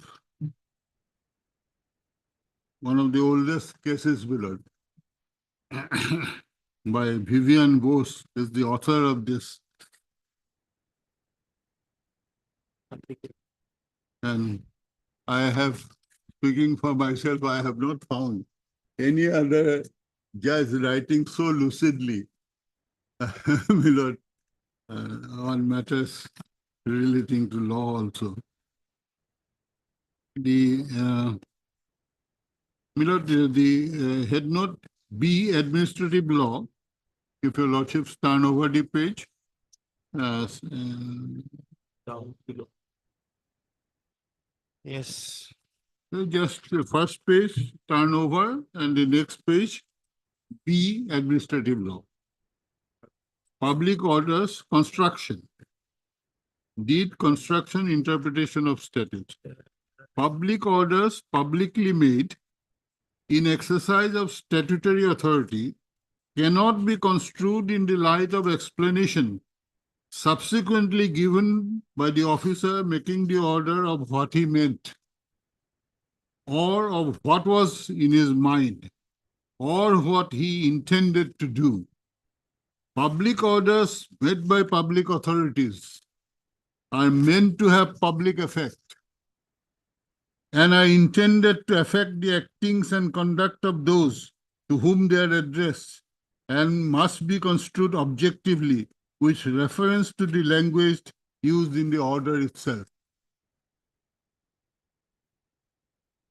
Public authorities, next one, public authorities cannot play fast and loose with the powers vested in them, and persons to whose detriments orders are made are entitled to know what exactness and precision, what they are expected to do or forbear from doing, and exactly what authority is making the order.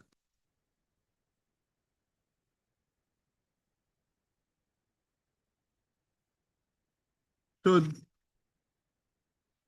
this is one of the earliest cases, but it is always referred. Even in Mahendra Singh Gill's case, there is a reference to it, So public orders must have public effect, If your DFO is shifting us and saying that the place to which we are sending them is 10 kilometers away, you cannot take a stand contrary to that public order.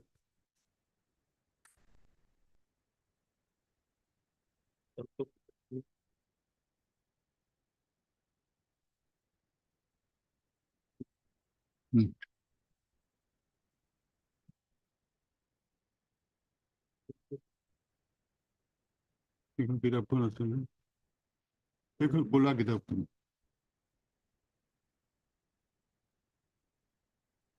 5979.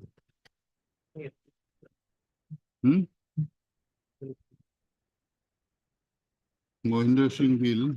Your lordships know the cases. I am only refreshing your lordship's memory. Here, 1978 Supreme Court 851. That Mohinder Singh Gill case, that election countermanding case.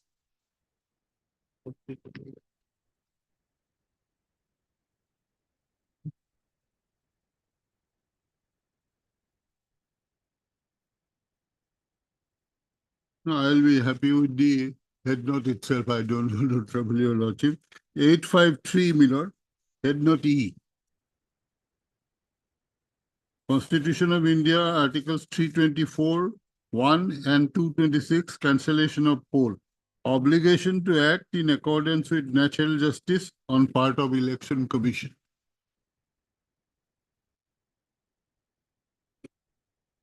Fair hearing is a postulate of decision making. Cancelling a poll, although fair, abridgment of that process is permissible. It can be fair without the rules of evidence or form of trial. It cannot be fair if apprising the affected and apprising the representative is absent.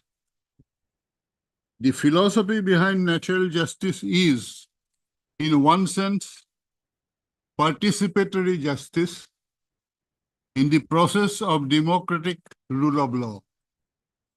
The silence of a statute has no exclusionary effect except where it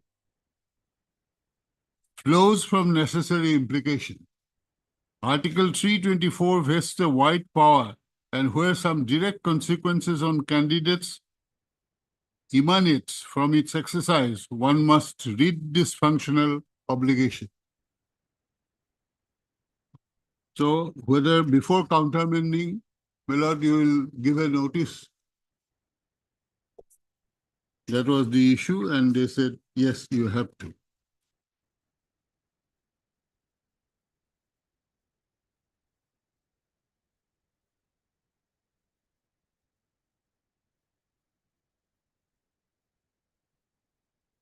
And para 8, Milord, at page 858 also is relevant for our purpose.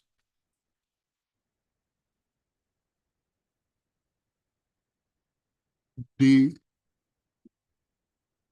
para 8. The second equally relevant matter is that when a statutory functionary makes an order based on certain grounds, its validity must be judged by the reasons so mentioned and cannot be supplemented by fresh reasons in the shape of affidavit or otherwise.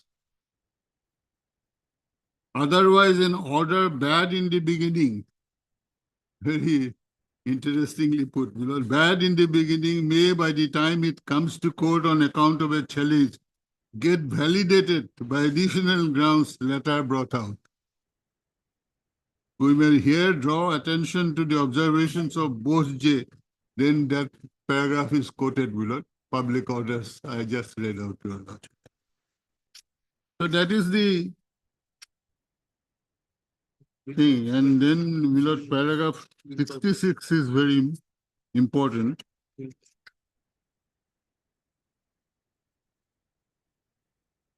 What is civil rights?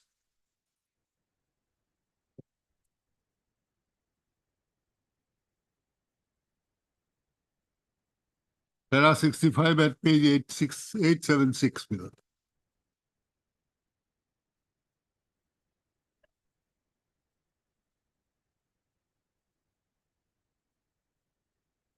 It was argued based on rulings relating to natural justice that unless civil consequences ensued, hearing was not necessary.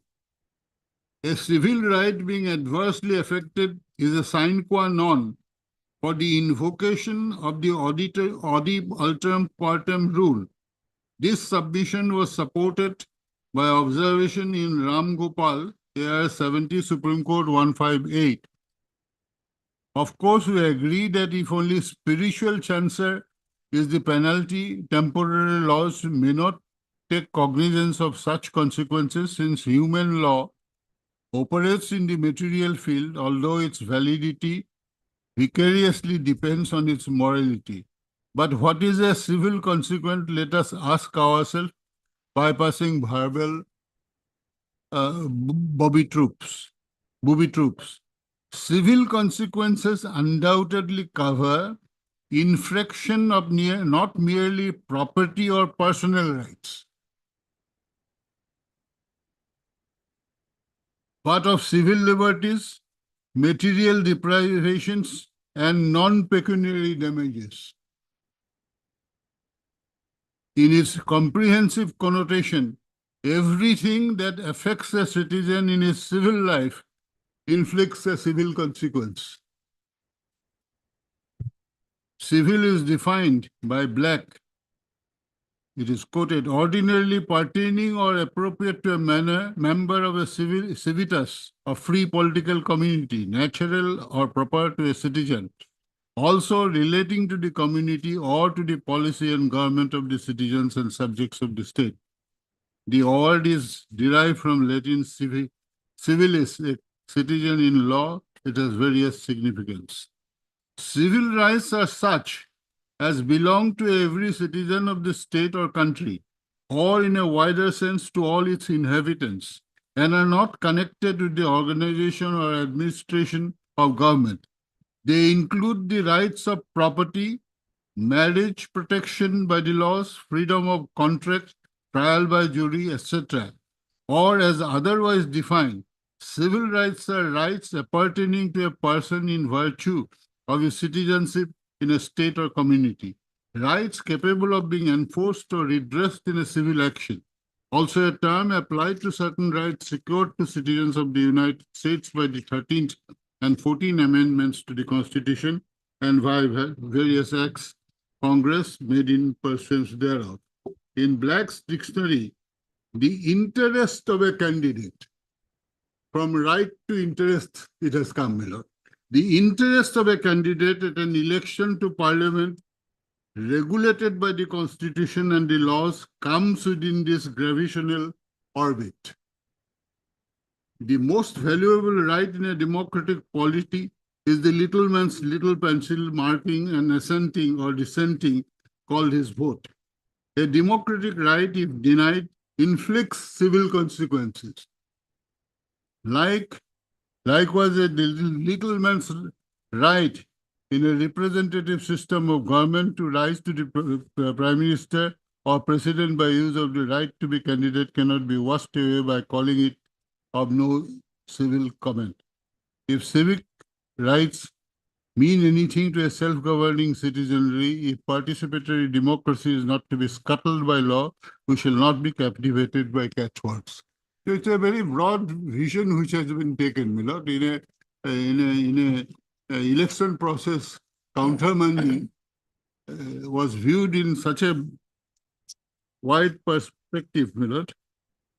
Your second petition is also on the same. Same thing. Common imperial.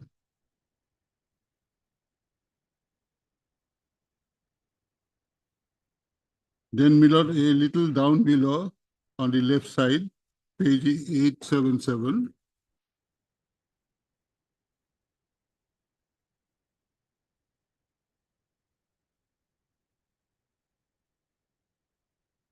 A vested interest in the prescribed process, my lord has got it. A vested interest in the prescribed process is a processual right, a processual right actionable if breached, the Constitution permitting. What is inchoate, viewed from the end, and may be complete, viewed in the midstream. It is a subtle fallacy to confuse between the two. Victory is still an expectation. Quo modo is a right to the statutory procedure. The appellant has a right to have the election conducted not according to humor or hubris, but according to law and justice. And so natural justice cannot be stumped out on this score. In the region of public law, locus standi have a broader import. But in the present case, the Election Commission contends that a hearing has been given, although the appellant retorts that a vacuous meeting where nothing was disclosed and he was summarily told off would be a strained electoral justice. We express no opinion on the factum or adequacy of the hearing, but hold that where a candidate has reached the end of the battle and the whole poll is upset, he has a right to notice and to be heard, the quantum and quality being conditioned by concretion of circumstances. So that's beautifully put, Miller. And this civil consequences, paragraph 66 is very important. The ruling cited bearing on this touchstone of civil consequences do not contradict the view we have propounded. Colonel Sinha, 7140, merely holds, and we respectfully agree, that the lowering of retirement age does not deprive a government servant's right, it being clear that every servant has to quit on the prescribed days being attained. Even Binapani, in fact, Miller, this Binapani change in the age, Miller, for the first time it says, Justice Shah's judgment, it has civil consequences. Even in Binapani, 67-12-69 concedes that the state has the authority to retire a servant on superannuation. The situation here is different. We are not in the province of substantive right, but procedural rights, statutorily regulated. Sometimes processual protections are too precious to be negotiable, temporized with or whittled down. So this is how, natural justice, this is statutorily protected. In this case, in our case, it is statutorily also protected because it specifies for every authority, if they deal with the existing right of continuing, then you have to give a notice, hear him, and pass the order. So, in any view of the matter, the impugn order on that short gown needs to be set aside.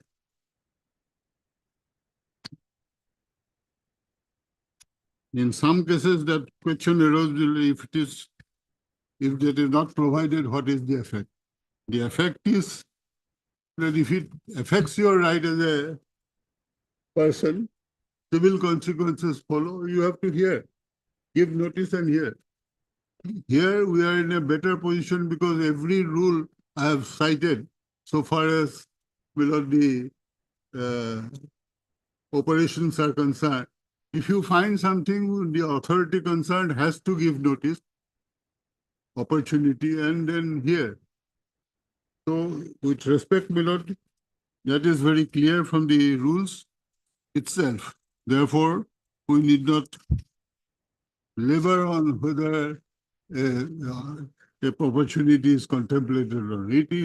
It is contemplated, and without it, Milord, it will be an illegal order.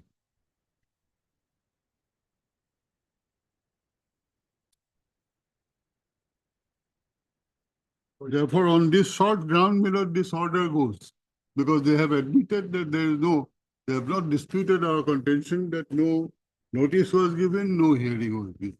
Okay. Therefore, I think it is covered by these judgments. Now let my friend begin, Milord. If necessary, I will give reply. My lord, look into page 245 of the book, my lord. Before that, can I have a look at the minutes of the CAC meeting? My lord. Before that, my lord, regarding the divisional forest officer, my lord, the mining permit, so I lordship wants to point out that point, my lord, rule 3. Rule? Directly want to go to my lord, is my lord 245, first definition of E, rule 2E. Competent authority means the director, geology and mining, Assam, in respect of minor minerals as listed in Schedule X, or the principal chief conservator of forest and head of forest, Assam, in respect of minor minerals as listed in Schedule Y. In respect of minor this mining, it is Schedule Y. So the principal chief conservator of forest is the authority. So Lordship will look into Rule 3 to Rule 3, case 248. How long will take? Half an hour. Okay. At least. Because some other important My lord. cases are there. And I'll file my lord written argument also, my lord, on this law point, on my lord. The rule 3 to only I want to show my lord rule 3. Power to grant mining lease or mining permit. The word permit is there. Lordship, power to grant mining lease or mining contract or any other concession or license or transit pass or permit, etc. A mining lease or a mining contract or permit or any other concession or license or transit pass or permit of license or control or regulation of mining of other action under this rule shall be granted or taken by 1. Director in respect of minor minerals for industrial and specified use for as specified in Schedule X. Then second B, my lord, the principal chief conservator of forest and head of forest force Assam or any officer authorized by the government by notification in this behalf in respect of minor minerals for uses other than the industry as specified in Schedule Y. So in this particular case, Schedule Y, my lord, permit was issued by the district divisional forest officer, my lord. That this is the document, petitioner has not annexed this document, and petitioner executed an agreement with the divisional forest officer, not with the director of geology and mining. I'll place it, my lord. No, that is not the cause for the suspension of the petitioner's. Yeah, then lordship, license. rule 3811. That is the only cause, the only reason shown in the. The Supreme Court order, then before that, lordship, will look into rule Supreme Court 3811. order. Rule So 38, one thing let us do, my lord, let us hear it on Tuesday. my lord, Because senior counsel has been standing the whole day. my lord. So Tuesday. you give him a break. We And- come back on. And if Tuesday. the lordship permits, we can bring it, these, my lord, documents, my lord, the lease, that agreement mining permit and the documents which is not part of the, my lord, read petition, we can bring it by way of additional affidavit. my lord. You had that opportunity when you filed the affidavit in opposition. My lord, these are And documents, The issue is this, my lord. the reason for suspending the, Yes, my lord, Supreme Court's order, is only the Supreme Court. only my lord. Whether There's lordship will no other consider it, ground that the mining permit was granted by an My authority lord- not provided under the rules. nah, my lord, There's no ground on that. my lord. No, no, That is the nothing. Supreme Court that passed the order that if it is in the within the eco-sensitive zone, mining is prohibited. When the government state cabinet take a decision, accepted the eco-sensitive zone and draft proposal and send it to the ministry, my lord. And whether on the basis if the mining is under the proposed eco-sensitive zone, whether it covers under the Supreme Court's order. That is only the issues, my lord. I'm addressing on that, my lord. Heard Mr. B.P. Gopal, senior counsel. Assisted by Mr. B.P. Bora, learned counsel. Also heard Mr. Jesutia. Yeah. Jesutia. J. Jutiel, learned standing counsel KAC. Yes. For the Number 10 respondents, to 15. 10 to 15, no? 15. How about the others? On top say MSRDV, Leonard CGC for 1 and 2. Then how about state? State, no one. Okay, and yeah, Leonard standing counsel KLC. Respondents 10 to 15. 15, 13 part. No? List for further hearing again. 25th, is it convenient to both the parties? 25th.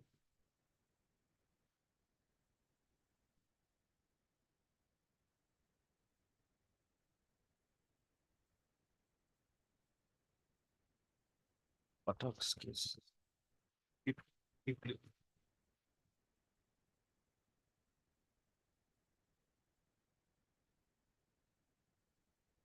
Item 1 of production list, Sudhang Kumar Brahma versus BTC.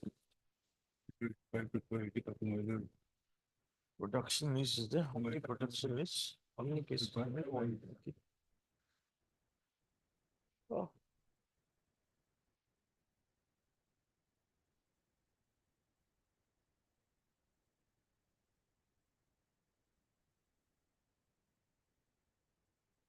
What had happened in this matter is that the Director Panchayat and Rural Development BTC had floated a tender process for procurement of desks and benches. So as per the tender process, notice issued on 13 to 2025, certain eligibility criteria were there. One of the criteria was Where's the notice? the notice your lordship will find at page number 16. Press notice. Yes, that is the press notice. That is the tender notice, which says the tenders are issued. And where the criteria? Yes, the criteria lordship will find at page number 23. They start at 22. The relevant portion is at 23. 1 minute.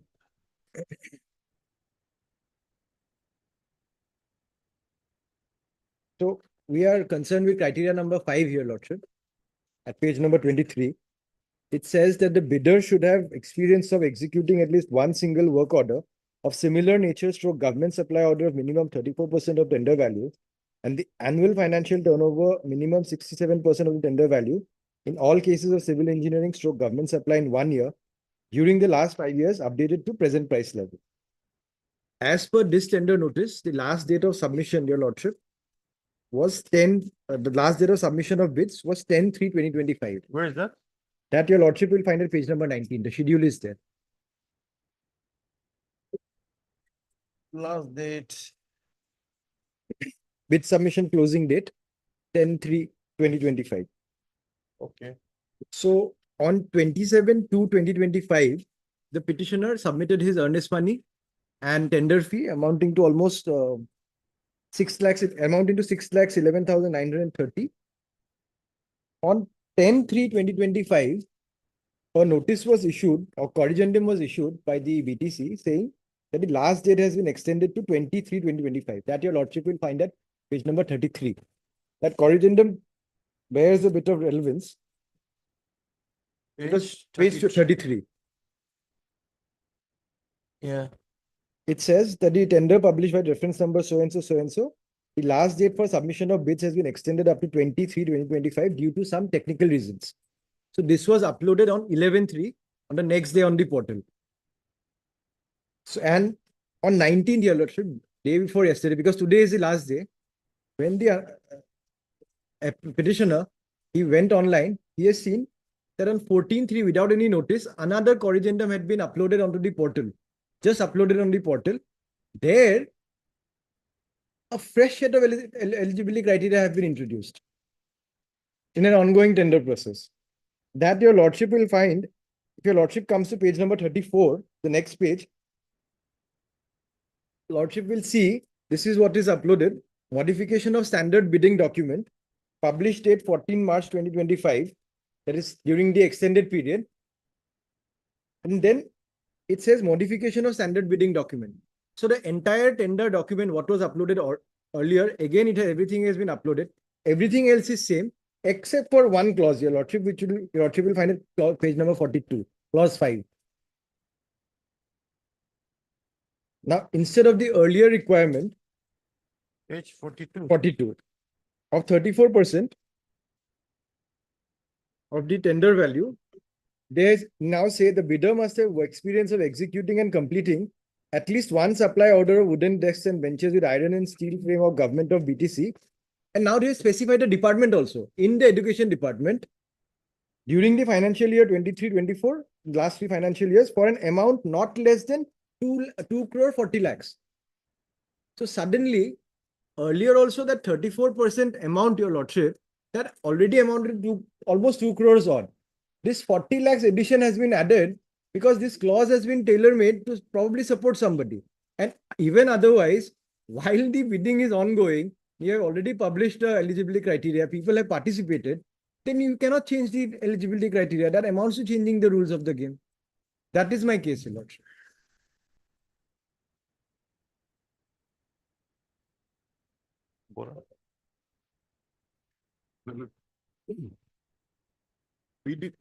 Bidding process is up to 20. And this particular uploading and press set of one particular clause of criteria that is added on 14/3, he still gets a 7 days time. He have not checked the online process. He checked it. He said on 19th he have checked it.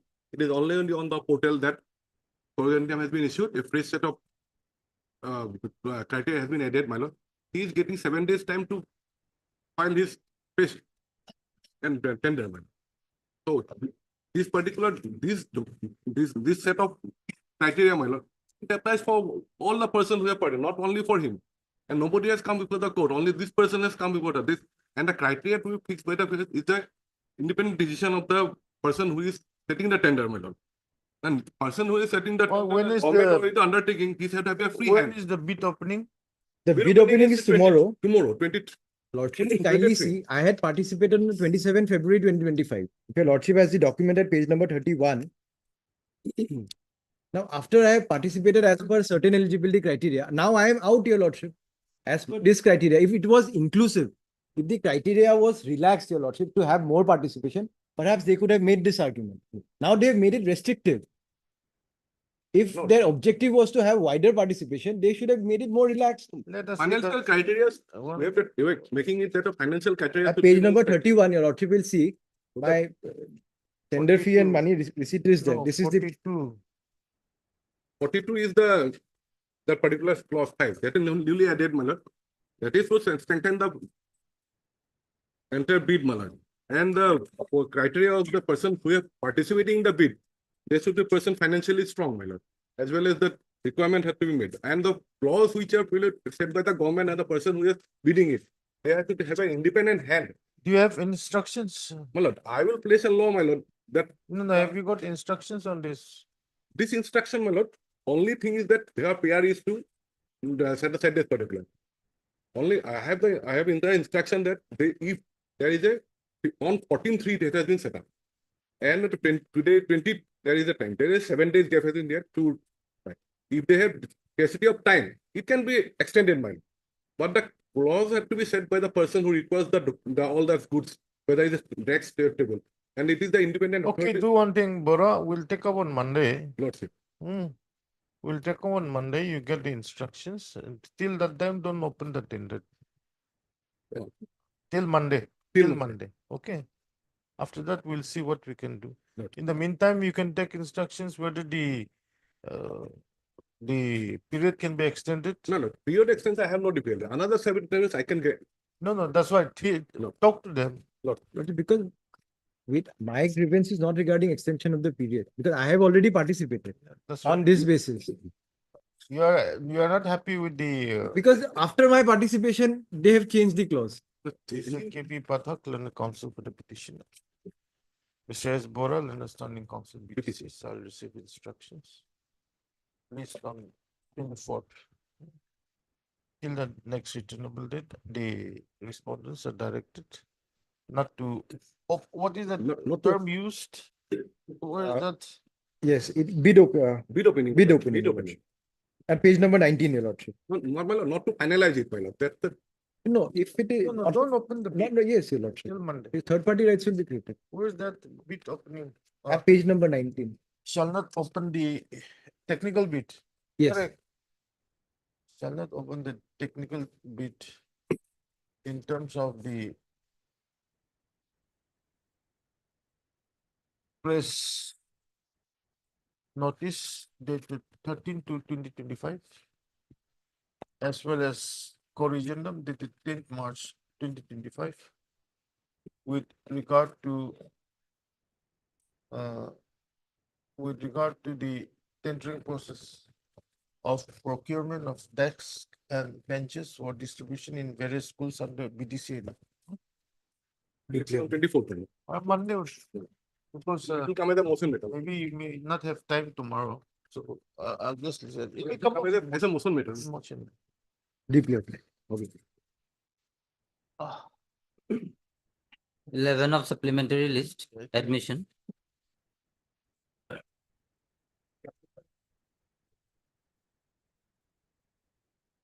But here we have 5-1 affidavit. Pursuant to the honorable court order. We have 5-1 affidavit, my lord, pursuant to the order of the honorable court. Your health and family welfare, My lord. then will the elementary education? R. Mazumdar will come, my lord. May I start my part, my lord? No, see, today there's hardly 15 minutes. Yeah. This code is writing at 4. It's up to you. Take some time, at least half an hour, my lord. You will take half an hour. Yes, because my lord, I will point out some, my And lord. Majumudar will take how much?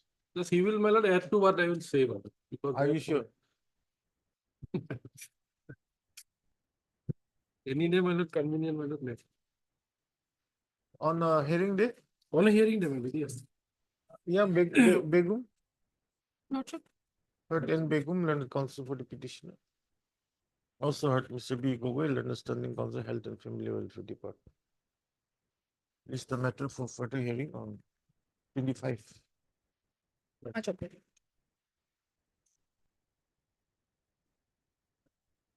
7 of daily list hearing.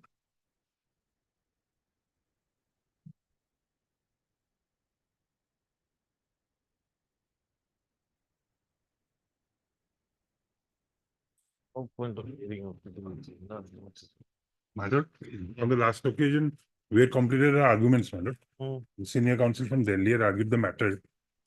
We had placed certain judgments, my lord. Oh. So they were to reply on those judgments. They sought time on that ground. On the, that is a retrenchment. Yes, my lord. Okay. Are you ready? Or Today I am suffering from my throat pain since last 2 days. okay. So I am not in a position to argue because due to this throat infection. So kindly sometime maybe. However, I have prepared a written Okay. brief of this, of my argument. Your good name, please. K.R. Barua, my lord. Let us give him some time. He's not well. Okay. But Mr. K.R. Barwal, Leonard Counsel for the petition. You're Mr. L.C. Day. My lord, You're L.C. Day. yes, sir. My lord, the senior's name may be recorded, my lord. You want his senior? My Okay, heard senior Mr. advocate C.P. Sharma. C.P. Sharma, Leonard Senior Counsel. Assisted by Mr. K.R. Barwal, Leonard Counsel for the petition. On request made by Mr. L.C. Day, Leonard Counsel for the respondent. When do you want? 1 week? After 1 week? Yes, my lord. On the hearing day? Yes, my lord. 1st April. My lord, Okay. I am submitting You submit on the next day. 1st April, my lord. Yeah. Is that okay? 8.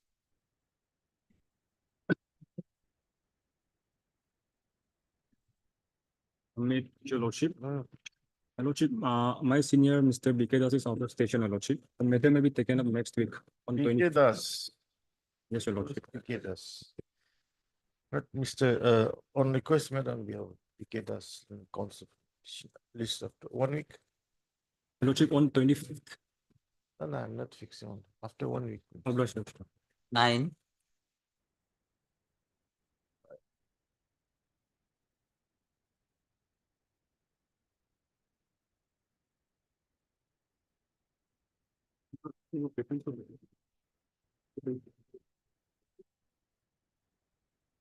Your lordship, due to some personal difficulty, the leading counsel, Mr. Fukon, had to leave. RP Fukan, Yes, your lordship. when do you want? several dates has been taken in this case. Lord. For the last 2 years, they have not been paying the wages to them. Direction may be given to payment of wages. For the last 2 Okay, years. we'll fix a date on the August next, 23, on the they have next not been date, paid. there shall be no adjournment. Okay, According to an order passed by Mr. Manish Chaudhary, your lordship, the only issue that was to be addressed I'm was. not going into that. You wanted the adjournment. Yes, I'm yes, yes, telling you, I'll make sure that there will be no adjournment on the next date fix. On request, madam, we have of Mr. RP Fukan, Leonard Counsel for the petition. When do you want? After 2 weeks, 1 week?